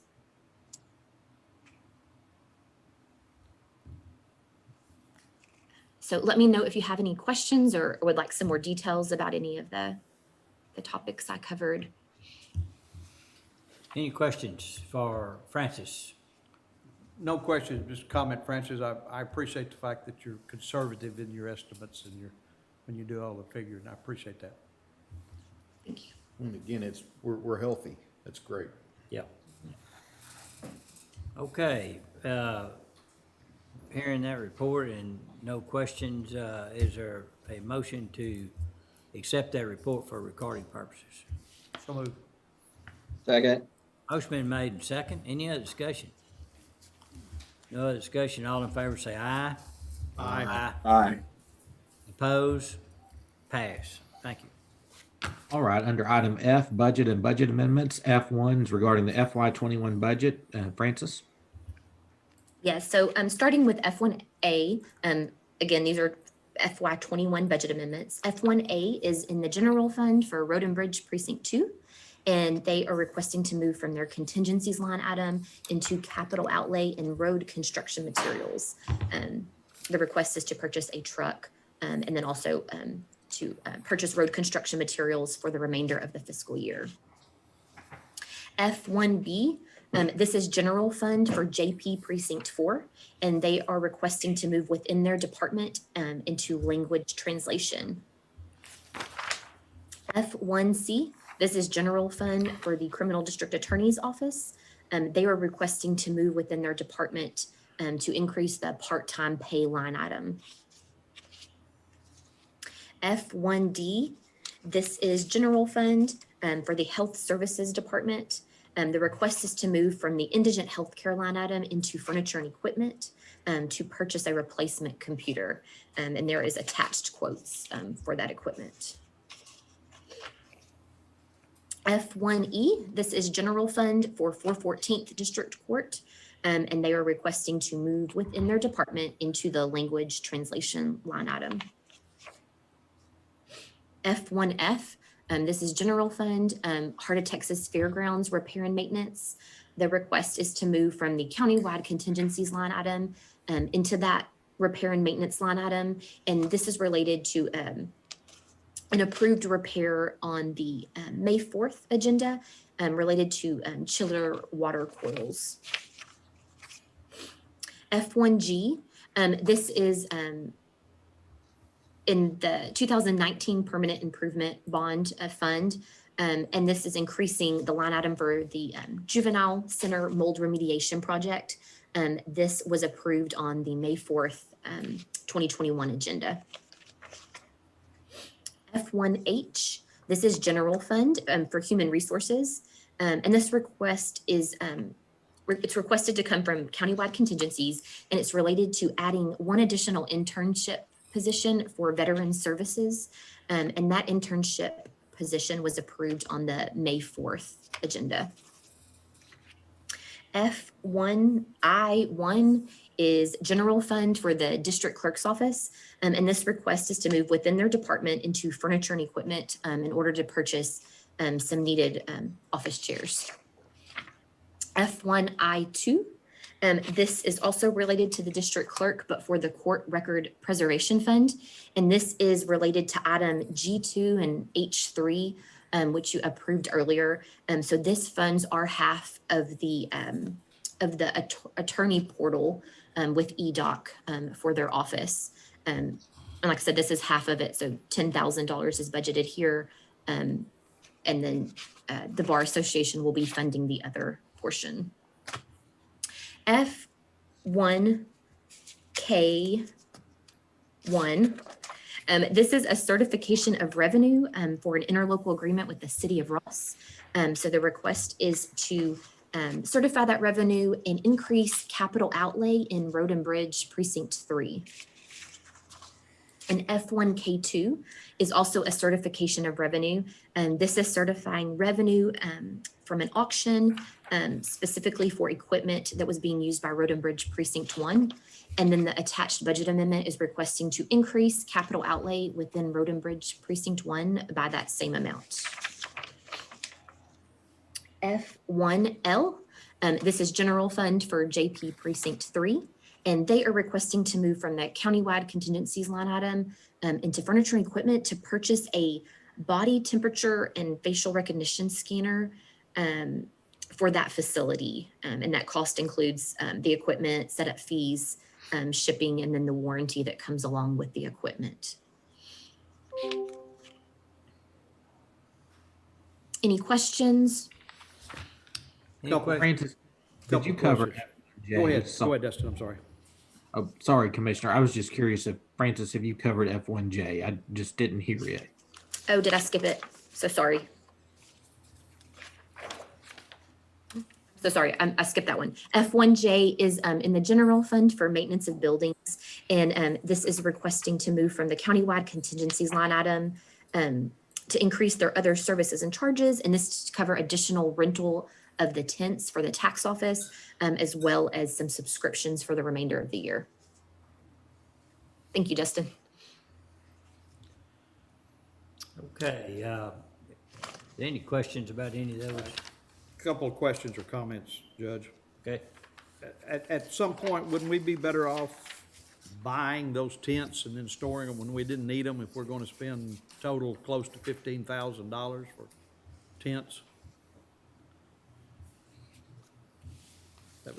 That's just one comment that I would have. At some point in time, the rental exceeds the cost of purchase. The other would be on the JP request, because that's coming from general fund. Is that something that we've put in place at all of our JP sites? I had that question also. Facial recognition scanner. Yeah, You Will, know, go ahead. Has IT looked at that? I mean, what is the, I haven't heard of anybody else doing this. So that was a request from Judge Perea. I don't know if he has had any contact with IT on it, but I do not think any other JPs are requesting this or plan on requesting this. But his, when I spoke to him, he felt that this met some of the OCA requirements regarding COVID. So I know that facial recognition is, it recognizes mask presence as well as facial recognition. But there's maybe questions that Judge Perea needs to answer. So Would that not fall? we try to get him on the Zoom. Under the American Rescue Act, would that not? Yeah. I don't know. Instead of out of our general fund? Mm-hmm, definitely. Yep. And now we know that that would fit in there. I'm pretty confident that that would, since it is COVID related. Yes, we could move that over to grant funding. I'd be more in favor of that if I knew that we were doing it for all the JP locations. If it's important for one, it would seem to be important for all of them. It's a $2,000 system, $2,100 system for temperature scanning, essentially. Mm-hmm. And so I guess instead of handheld thermometers, that's the. And at the courthouse, we don't do anything like that. Is that? No, we don't. We use a handheld. Yeah. There was discussions about it, but Wasn't sure Yeah, about the I remember technology. that. Dustin, you have any thoughts on that? I believe Major Armstrong might have purchased some from sheriff's office, if I remember right. Just curious if anybody knows how those are working. Francis, do you remember? I remember a proposal on those. Yes, vaguely, and I can look up and see. And Unless, I'm here, and we Oh, did there- purchase some for the jails and some for the sheriff's office. They're still in use and that they work good for us. You can adjust them to where they have to have a mask on or they don't have to have a mask. And it's just a touchless temperature reader. You walk up and it scans your face and reads your temperature. So, what about the recognition part? I'm trying to tie that to COVID. So, does it record an image that, There's different ones, different types. We did not purchase the ones that actually record the face and the temperatures, but I think there are some out there that do that. yeah, I'm just trying to tie facial recognition to COVID. I can understand the temperature check. I'm not sure about the facial recognition. I mean, I've got it on my personal computer, Right, and but and how far do we go before the constituents or the taxpayers are not comfortable with us using their dollars for something like facial recognition? That'd be something else I think we need to revisit him on this and whatever his needs are, make sure they're tied to COVID, and let's go with the American Rescue Act. yeah, so good point. And what I would recommend then is that we defer F11 until we, first of all, find out, be sure IT reviews this, and then secondly, the source of funding. We can look at that and see if it just appears it automatic to go to American Rescue Act funding. So, and if it's a good program and it's something we recommend, we may want to do more of that in the courthouse. So we need to talk to Tim and Lionel and Sheriff about that. So I would recommend, I would look for a motion to defer F11. So moved.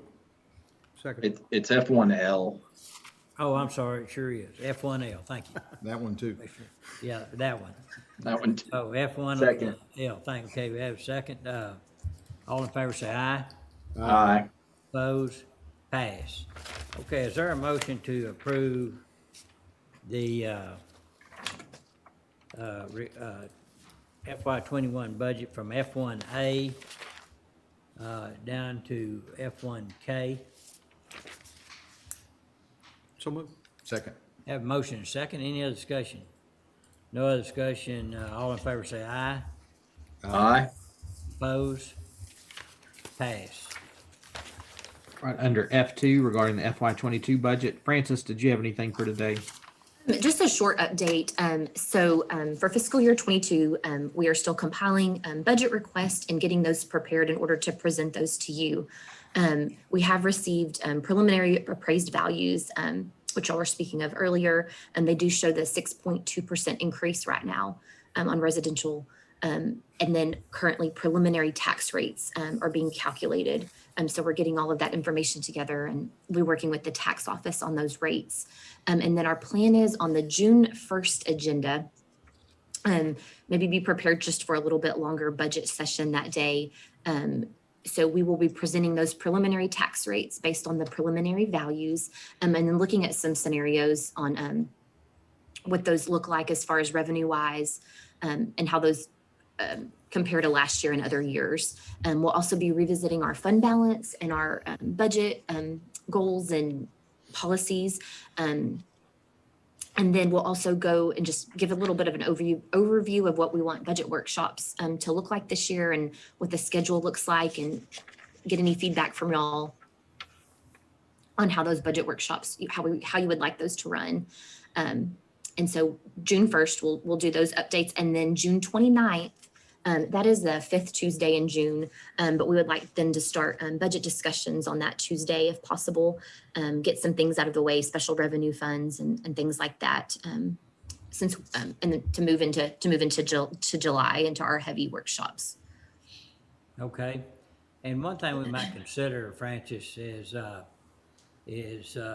we, after our regular Commissioners Court agenda completion, that we go into recess and come back right after lunch, and where we've got plenty of time to really brainstorm and think about all those Perfect. on June the 1st, if that's okay with everyone. Okay. All right, so is there a motion to approve Francis' report for recording purposes under F2A? So move. We have a motion and a second. Any other discussion? No other discussion. All in favor say aye. Aye. Oppose? Pass. Under item G, bids, RFPs, RFQs, G1's authorization of renewal for bid 15-017, printing McLennan County tax statements from Peregrine Solutions. Ken? Yes, sir. We currently have an agreement with Peregrine Solutions for the printing and mailing of the McLennan County tax statements. We received the email from David Stith that they would like to renew our agreement. We've talked to the tax office and they would also like to renew the agreement. And if approved by the court, the renewal dates would be from July 1st, 2021 to June 30th, 2022. Oh, and the renewal is at the same rates as this past year. Okay. All right. Any questions for Ken? If not, is there a motion to renew the bid number 15-017? So move. Second. Motion made and second. Any other discussion? No other discussion. All in favor say aye. Aye. Oppose? Pass. Thank you. G3 is authorization of work order inspection proposal with ThyssenKrupp Elevator Corporation regarding elevators inspections and safety tests. TJ? Yes, this is just our annual agreement with ThyssenKrupp to perform the load and safety testing of each elevator on campus. So this is typical what we see every year. Okay, any questions? Motion to approve. Second. Motion made and second. Any other discussion? No other discussion. Call for a vote. Commissioner Smith, Aye. Commissioner Miller, Judge Felton, Aye. Commissioner Jones, Aye. Commissioner Perry. Aye. Pass. Under item H, contracts and interlocal agreements, H1 is authorization of interlocal cooperative agreement with City of Bruceville Eddy for road work. Commissioner Smith? We would request at this time that item be pulled with no action. Okay. All right, moving on to item, let me skip down, sorry. Judge, on item H3, I believe the motion for it actually stated it was a donation. This is actually it's an MOU with the Bar Association, so we do need to go back and just correct that for the record. Okay, so I'll amend my earlier motion to accept the MOU and not the donation from the McLennan County Bar Association. Second. And we have a second. Any other discussion? No other discussion. All in favor say aye. Aye. Opposed? Aye. Pass. Thank you. H4 is authorization of amended memorandum of understanding with the City of Waco and Waco Independent School District on the tax foreclosure sale of real property. The court approved this MOU a few years ago and it was amended in 2018. The city is requesting another amendment which adds a reverter clause. It's conditioned upon the completion of a house on these properties within 2 years. This is just to spur development on. So like I said, it's a simple amendment adding that reverter clause. The city's amending their policies and this just gets this MOU in line with their updated guidance. Okay, any questions? What's the pleasure of the court? Motion to approve the amended memorandum. Is there a second? Second. Motion made and second. Any other discussion? No other discussion. All in favor say aye. Aye. Aye. Opposed? Pass. Dustin, I think it's gonna we got probably at least another half hour. We've been sitting there a while. I'm gonna recess for 10 minutes and we'll come back and go back into regular session. Thank you. The recording has stopped. I would do so.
Judge, we couldn't hear you.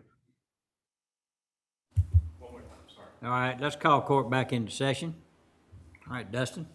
All right, under item H5, authorization of professional services agreement renewal with Hub International Insurance Services. It's for our employee benefit plan, Gruth Health Insurance Plan Consultant. Ken? Sorry.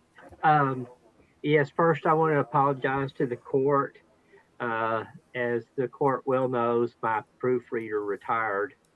And so I pulled this letter up from last year to renew our agreement with Hub International and left in a sentence that I need to strike from the record. We are not currently initiating work on a new proposal for a third-party administrator for our group health. That was last year. So I'm requesting that we strike that, but I have received word from Randy McGraw that he would like to renew his agreement with the county for another year at the same rate, $48,000 per year. I checked with HR and they are very good with renewing this relationship as well. And so if the court agrees, the renewal term would extend from May 18th, 2021 through May 9th, 2022. Okay, in under H5, the second sentence should be struck, so it would say the current agreement with Hub International Insurance Services expires this month. Yes. Randy McGraw has agreed to extend the contract for an additional year at the same rate of $48,000 a year. If approved, the renewal term will extend from May 18th of 2021 through May 9th of 2022. Any questions anyone would have? What's the pleasure of the court? Motion to approve. Second. Have a motion and a second. Any other discussion? No other discussion. Call for a vote. Commissioner Smith, Aye. Judge Felton, Aye. Commissioner Jones, Aye. Commissioner Perry. Aye. Pass. H6, authorization of monitoring agreement renewal with L&M Electronics for Road and Bridge Precinct 1. Ken? Yes, sir. This is just our standard renewal. They're monitoring the barn, I believe, out there at $29.95 per month. And if approved by court, the agreement would extend from May 1, 2021 through April 30th, 2022. Okay, any questions for Ken? What's the pleasure of the court? So moved. Second. Motion been made second. Any other discussion? No other discussion. Call for a vote. Commissioner Smith, Aye. Judge Felton, Aye. Commissioner Jones, Aye. Commissioner Perry. Aye. Pass. H7, authorization of professional services agreement and related geotechnical investigation proposal with Langerman Foster Engineering Company for McLennan County Precinct Number 4 Cell Tower Proposal Number GE 021-056. Ken? Yeah, this is, again, referring to the towers out at Precinct 4. We need the geotech survey before we can continue forth with the design of the actual tower. And so we have a letter from Langerman and Foster that they're willing to perform those services. Let me see here. For a rate of $6,500. And again, it's necessary to find out what's underneath the ground before we put a 300-foot tower up. Okay. Make a motion to approve. Second. Motion been made and second. Any discussion? No discussion. All in favor say aye. Aye. Aye. Opposed? Pass. H8's authorization of annual contract renewal with HOT Solutions for the aerobic unit septic system at Road and Bridge Precinct 2. And this is just a contract renewal for that service totaling $250, and it'll cover through May 20th, 2022. Okay, is there a motion to approve? So moved. Second. Motion been Second. made second. Any other discussion? No other discussion. All in favor say aye. Aye. Opposed? Pass. H9s regarding the United States Marshal Services Intergovernmental Agreement number 80-100033, ratification of modification of contract order. This is deobligate $6,360.18 in excess FY20 funds. And Judge, we received this right after we had posted the previous agenda, and they needed it back as soon as possible. That's why it's on as a ratification. Okay. All right, any questions about that? What does deobligate mean? They commit some funds to the different facilities throughout the year, and so this is actually going back, and they didn't spend those funds with us last year, so they're just cleaning up their records. Yeah, they audit and back into what it actually is. All right. So this is something we do just about every year, I think. All right, is there a motion to approve the modification of contract? So moved. Is there a second? Second. Motion been made and second. Any other discussion? No other discussion. All in favor say aye. Aye. Opposed? Passed. H10, authorization of interlocal cooperative agreement with the city of Robinson for road work. Commissioner Smith? Yes, sir. Thank you. Robinson has approached us about doing some work for them. You can see the extent of it on two different places or streets, Wildwood Trail and a portion of Woodcock. It's a total of $66,000 where we're going to do the work for them. So our request would be that this be approved. All right, and that's a motion? Yes, sir. Okay. We have a motion. Is there a second? Second. Okay, we have a motion and a second. Any other discussion? No other discussion. Call for a vote. Commissioner Smith, Aye. Judge Felton, Aye. Commissioner Jones, Aye. Commissioner Parrish. Aye. Pass. Item H, sorry, Judge. Go ahead. Item H11, authorization of lease agreement, rental maintenance agreement with TKO Equipment Company for a BOMAG recycler for Road and Bridge Precinct 2. Ken? Yes, the precinct 2 has a need for a recycler out at their barn, and they're wanting to rent one basically from tomorrow through September 30th. The agreement is here. I kind of changed the dates to reflect what we're actually doing, and it's for $8,000 a month. Okay, any questions on that? What's the cost of a new BOMAG? Well, a new one's up like $700,000, and I'm saying that roughly. This is a 2017 machine, and it's got down the value of it at $305,000. Okay. So, and again, I think they have some plans in their future to buy one. They just wasn't ready to do that at this time, so they're just wanting to rent this one. Okay. Any questions anyone would have? If not, is there a motion for the agreement with TKO Equipment? So moved. Is there a second? Second. Second. Motion been made and second. Any other discussion? No other discussion. All in favor say aye. Aye. Opposed? Pass. H12, authorization of interlocal cooperative agreement with City of Galinda for road work. Commissioner Smith?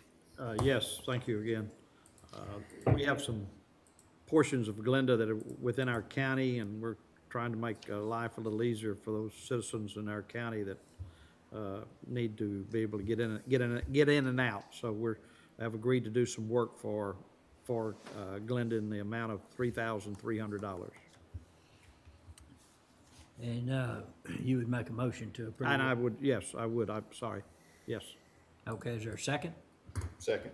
Motion made and second. Any other discussion? No other discussion. All in favor say aye. Aye. Opposed? Pass. Under item I, capital improvement projects, I2 regarding Rattler Hill Road, Creek Crossing improvements, bid 20-023, authorization of Mitchell Construction Company Incorporated, application and certificate for payment number 5. Zane? Yes, sir. This is for Mitchell Construction Company for the Rattler Hill Road, Low Water Creek Crossing. It's pay app number 5 in the amount of $24,442.44. The pay app's been reviewed and is recommended for approval. Okay, any questions for Zane? If not, is there a motion to approve? Motion to approve. Second. Have a motion and a second. Any discussion? No discussion. All in favor say aye. Aye. Oppose? Pass. Under item K, grants and grant proposals, K1's regarding Texas Division of Emergency Management and FEMA Public Assistance Program grant. Judge, we have no updates there today. Okay. Under K2, regarding U.S. Department of Treasury Emergency Rental Assistance Program, K2A is authorization of reimbursement requests, reports from the city of Waco. And Judge, these are the billings for the month of March. They cover part of the administrative cost and also the assistance that was provided. And Francis has detail on that in case there are any questions from the court.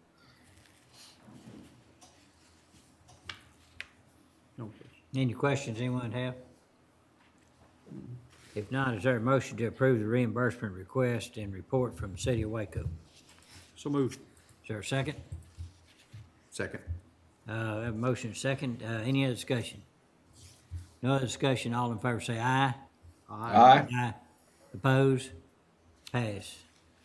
K2B is ratification of application for additional allocation and related agreement for the emergency rental assistance number 2. On May the 7th, we received notification that additional funding was made available under the American Rescue Plan Act. We were notified we receive 6.1 million, but the documents had to be returned by May the 10th. And so we visited with Francis, visited with the city who is administering the program, and Judge and others, and decided to go ahead and submit that. So before you today is just the ratification of the application and agreement. And as we know from the reports that we are slowly moving along with the process, we've given out about $400,000 in rental assistance. The city of Waco is hoping that the Treasury guidance will loosen somewhat and make it a little bit easier. And the ERA2, the guidance in it is already a little bit broader. So we're hoping to begin to speed up those disbursements. Yeah, it appears that unless they do broaden those quite a bit, even maybe more than they've done it so far, that money won't get out. But we felt like it was important that we at least get that money into the community here and be available if the language is broadened and we have more applicants and we're able to get this into the local economy. Any other questions or comments? If not, is there a motion to approve ratification of the application and agreement? So moved. Is there a second? I'll second. Any other discussion? No other discussion. All in favor say aye. Aye. Oppose? Pass. Under K4, regarding the Texas Department of Family and Protective Services Title 4E grant contract for legal services, authorization of Title 4E legal assistance claim, quarter ending December 31st, 2020. Francis, I don't know if you have any explanation on this. It is, like you said, our quarterly claim for Title 4E legal assistance for the DA's office. So this covers primarily some salaries in their office that deal with CPS cases. And so that amount is $51,043.86. Any questions? If not, what's the pleasure of the court? Move to approve. Second. Motion made second. Any other discussion? No other discussion. All in favor say aye. Aye. Those pass. K5, regarding the 2021 State Homeland Security Program, authorization of revised resolution for personal protective equipment for Bomb Squad Unit, 800 radio equipment for Aviation Unit. I'd like to call on Michael Graham. Good morning. Morning. So this is actually just a resolution for the aviation only. That grant was changed from the SP LEPTA program, which is Law Enforcement Terror Prevention, at the state level. They moved that over to just a normal state Homeland Security grant program. We need a new resolution with the language showing that the aviation radio is going under the regular state Homeland Security grant program. Okay, thank you. Any questions? If not, is there a motion to approve the revised resolution? Motion to approve. Second. Have a motion and a second. Any other discussion? No other discussion. All in favor say aye. Aye. Opposed? Pass. Under item L, Department Office Specific Requests, L1, Purchasing, Authorization to use county credit card for renewals of existing Zoom services accounts. Ken? Yes, sir. Over the past year or so, as again, you may well know, we've had a lot of people started off with the free Zoom service, but then gravitated toward the paid for one because of the length of the meetings. To procure that service, we've used our purchasing card, and the card is on file, and so that renewals are basically made automatically anyway. And we don't like doing that, but on this particular one, we had to do that. We try to stay ahead of the renewals and bring to the court requests to renew on each one, but there's a bunch of them and it's hard to keep up with all of them. So what I would like to ask from the court is just a blanket approval using the purchasing card for the renewal of the Zoom services for all the departments that have existing Zoom contracts. I think it would be more efficient, and then we're not trying to jump through hoops trying to keep, because they come due at different dates, so very hard for us to keep up with. So again, that's why we're requesting just a blanket approval for those renewals. Okay, any questions for Ken? Ken, we get each month or each meeting a printout of credit card purchases, so I think this is well thought out to go ahead and take care of it in this manner. I appreciate that, sir. Okay, any other questions, comments? If not, what's the pleasure of the court? Move to approve. Second. Motion been made and second. No other comments. All in favor say aye.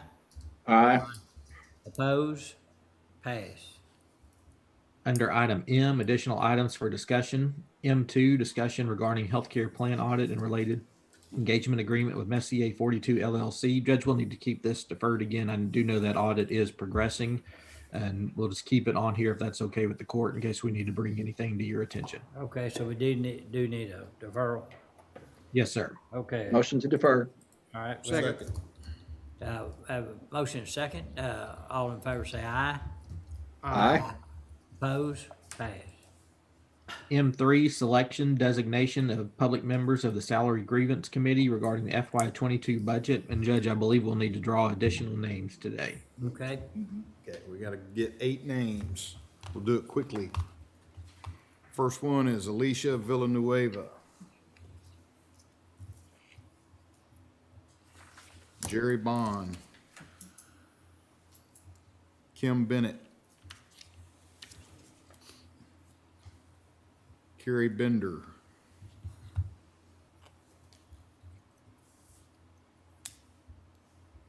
Angelic Serrano. Carl Hopkins. One more. And Allison Higgins. One more after that. Let's go off the bottom here. David Junick. Thank you. Yes, ma'am. Okay. Justin, we need to approve that. I don't believe we need any action. Was that correct, Mercedes? That's correct.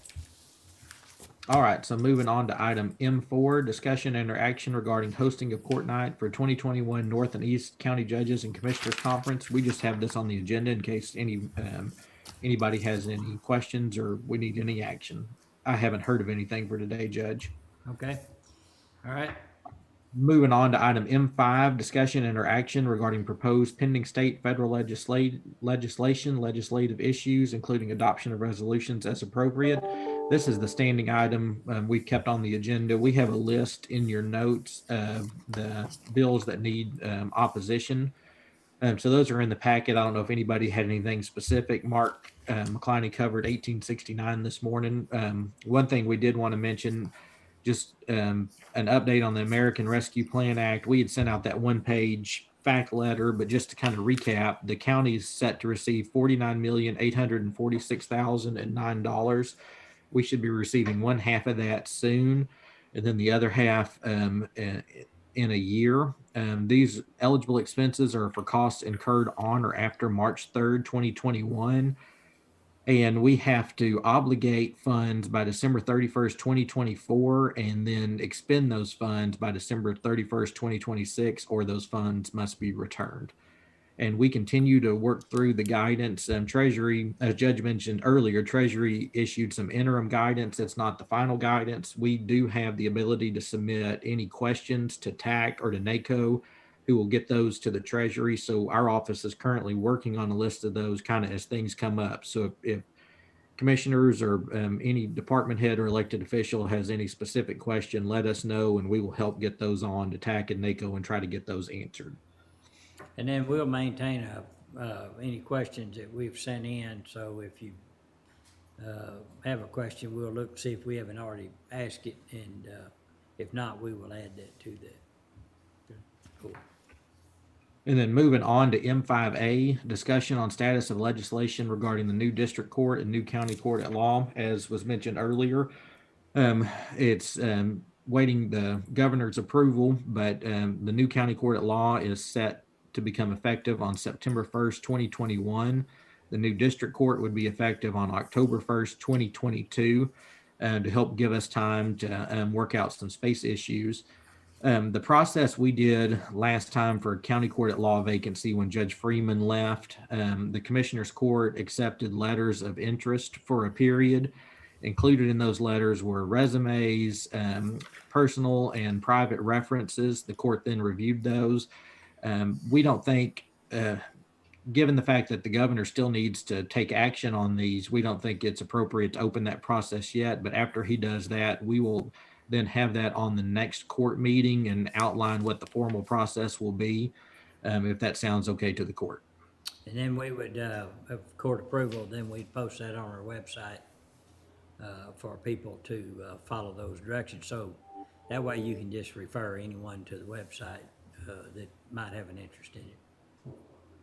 Yes, sir. Okay. Any questions? Anything else on those? All right, moving on to item M7, approval of order extending state of disaster and public health emergency declaration due to COVID-19 through June 30th, 2021. This would keep us in line with what the city of Waco is doing. The governor has extended his declaration. I believe he signed it on May 5th or May 6th, with extended it for another 30 days into early June. But this would get ours through June 30th, 2021. Okay, any questions about that? Move to approve. Second. All right, we have a motion and a second. Any other discussion? All in favor say aye. Aye. Aye. Opposed? Pass. Under item M8, Texas Association of Counties Risk Management Pool, authorization of 2021-2022 property coverage renewal and related invoice. The invoice for our renewal totals $293,024. This is a 25.5% increase over last year, roughly $60,000. We did reach out to TAC for some clarification. We had, TAC had sent out appraisers to reappraise county property. That attributes for part of the increase. A large part of the increase is actually the base, the new expo center. It coming on the schedule at $33 million. The contribution for that facility alone appears to be around $34,000 or $35,000. Since that is a venue project, we do not need to use ad valorem funds on it. So visited with Judge and with Francis, and we can carve that out and actually pay that part of the invoice through the venue funds. So, but just wanted to explain that to the court, as that attributes for a large part of that increase. Okay. All right. Do we take bids or quotes on our insurance coverage, or is everything really TAC the only one who provides those services? Commissioner probably, and Commissioner Jones or Perry or Judge can maybe help better with this, but about 5 or 6 years ago, we did go through a formal process where we solicited proposals and went through that process. And at that time, the court chose to maintain our coverage with TAC. It is, and I can tell you that the only county our size that had remained outside of the TAC umbrella with regards to property and casualty insurance was Bell County. And they just recently, last year, moved back to TAC and saved about $200,000. Okay. So we're pretty sure we're with the group that's giving us the best bang for our buck. Well, and the membership kind of, I guess you'd say in a way owns TAC. In other words, all of, what we pay is we cover their overhead and operating. And they're, a nonprofit, so then any savings for that goes back into cost of services, which they have a broad array of, from legislative to property casualty to all those things as well, so. Does that answer? Yes, sir. Question? Thank you. All right, is there a motion to approve the property coverage renewal and invoice? Motion to approve. Is there a second? I'll second. Any other discussion? No other discussion, call for a vote. Commissioner Smith, Aye. Judge Felton, Aye. Commissioner Jones, Aye. Commissioner Perry. Aye. Pass. M10, authorization of refund requests for overpayment of real estate taxes. This is similar to what we've had on the past several agendas. Their list is in your packet, and we just need a motion to approve those requests as submitted by the tax office. Okay, thank you. Any questions you want to have on that? Motion to approve. Second. Motion made and second. All in favor say aye. Aye. Opposed? Aye. Pass. Thank you. M11, authorization to submit requests for unclaimed capital credits, Texas Comptroller of Public Accounts, referencing section 74-602 of the Texas Property Code and local government section 381.004. This is the annual letter we received from the Comptroller saying that the county could possibly have a portion of unclaimed capital credits from the electric cooperatives. We have to submit our request to them in writing by December 31st, 2021. And then there are a narrow list of things that we can actually use these funds for. Okay. So we actually get funds? We've actually, in the past? Yes, sir. Okay. Okay, is there a motion to approve submission of request for unclaimed capital credits? So move. Second. Motion made second. Any other discussion? No other discussion. All in favor say aye. Aye. Opposed? Pass. Under item N, Americans with Disabilities Compliance Project, N1 is authorization and professional services invoice with CPNY. This is for their April study and report and totals $3,159.60. Okay, any questions on that? If there are no questions, is there a motion to approve invoice for CPNY? So move. Second. Motion made and second. Any other discussion? No other discussion. All in favor say aye. Aye. Aye. Opposed? Pass. Under item O, McLennan County Venue Project, O1 regarding the architectural services agreement with Populous, O1A authorization of professional services invoice, O1A1 regarding the February to April 2021 services for the dedication monument. Ken? Yes, as you'll recall, we added addition to our agreement with Populous to help us with the monument that's going out in front of the base, and this amount is for $5,400 against that agreement. Okay, any questions? So I think you answered my question, Ken, right there, but this is not part of the $15,000 they charge us every month above the end of their contract? No, this is over and above that. This was an additional service that we asked them to provide. Okay, is there a motion to approve the invoice? So moved. Is there a second? I'll second. Call for a vote. Commissioner Smith, Aye. Judge Felton, Aye. Commissioner Jones, Aye. Commissioner Perry. Aye. Pass. O1A2s regarding the April services for venue project invoice number 0071521. Ken? Yes, Commissioner Smith, this is the billing for that additional work after basically the end of the original contract for $15,000. But then we also use them as a consultant for the accessibility to the building, to the base, and that was an additional $1,050 for a total of $16,050 for this month's services. Any questions? So again, I'm gonna ask the question. They don't include, that wasn't part of their contract for 15,000 to handle the inspections? Not to my knowledge, sir. No, that wasn't included. That's right. It was over and above, and it was, this is one that they had came back in just to ensure ADA compliance, working with CPNY. So yes, sir, this was over and above their administration services. Any other questions or comments? Is there a motion to approve the invoice? So moved. Is there a second? Second. Motion been made and second. Any other discussion? No other discussion, call for a vote. Commissioner Smith, Aye. Judge Felton, Aye. Commissioner Jones, Aye. Commissioner Perry. Aye. Pass. Item 03, authorization of revised pipe and drape quote from Georgia Expo. The court remembers last session we approved pipe and drape for the venue project totaling $26,121.84.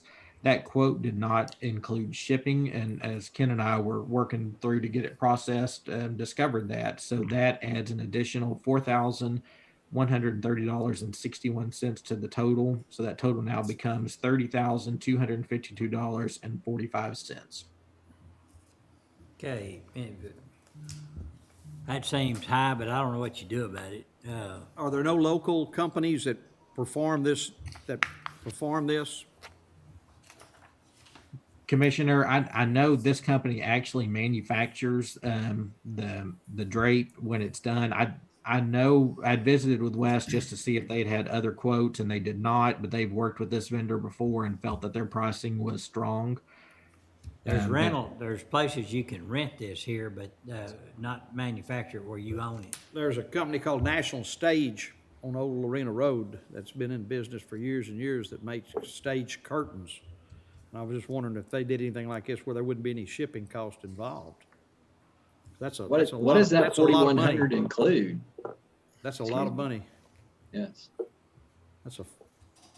Yes, sir. I mean, we are happy to visit with Wes and with the other company if we want. I know they would like to. They'll continue to rent pipe and drape as long as they need to. He said this is an item that they would like to be able to purchase, but we are certainly okay visiting, seeing if there's other alternatives. We felt the same way about the shipping. Yeah, and I agree that purchasing is the way to go because they're going to be used forever out there and get a lot of usage. I agree 100%. It just seemed like that shipping was a lot.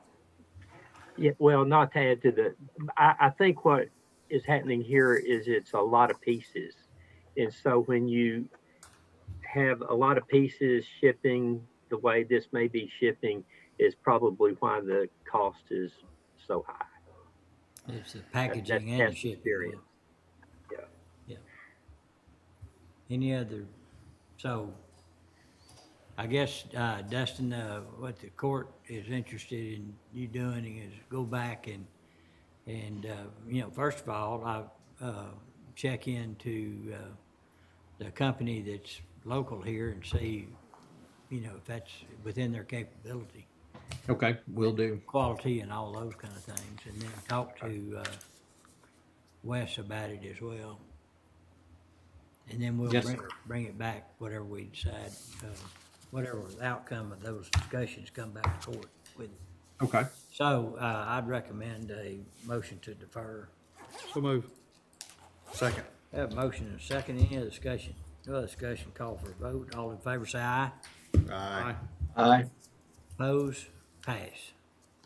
And Judge, I believe that covers all the action items unless I skipped something. Reagan says that covers them all. Okay, anything else to come before the court? Next meeting is June 1st. And so that, as I mentioned earlier, that meeting could be a regular meeting in the morning and then talk about revenue streams and proposed budget items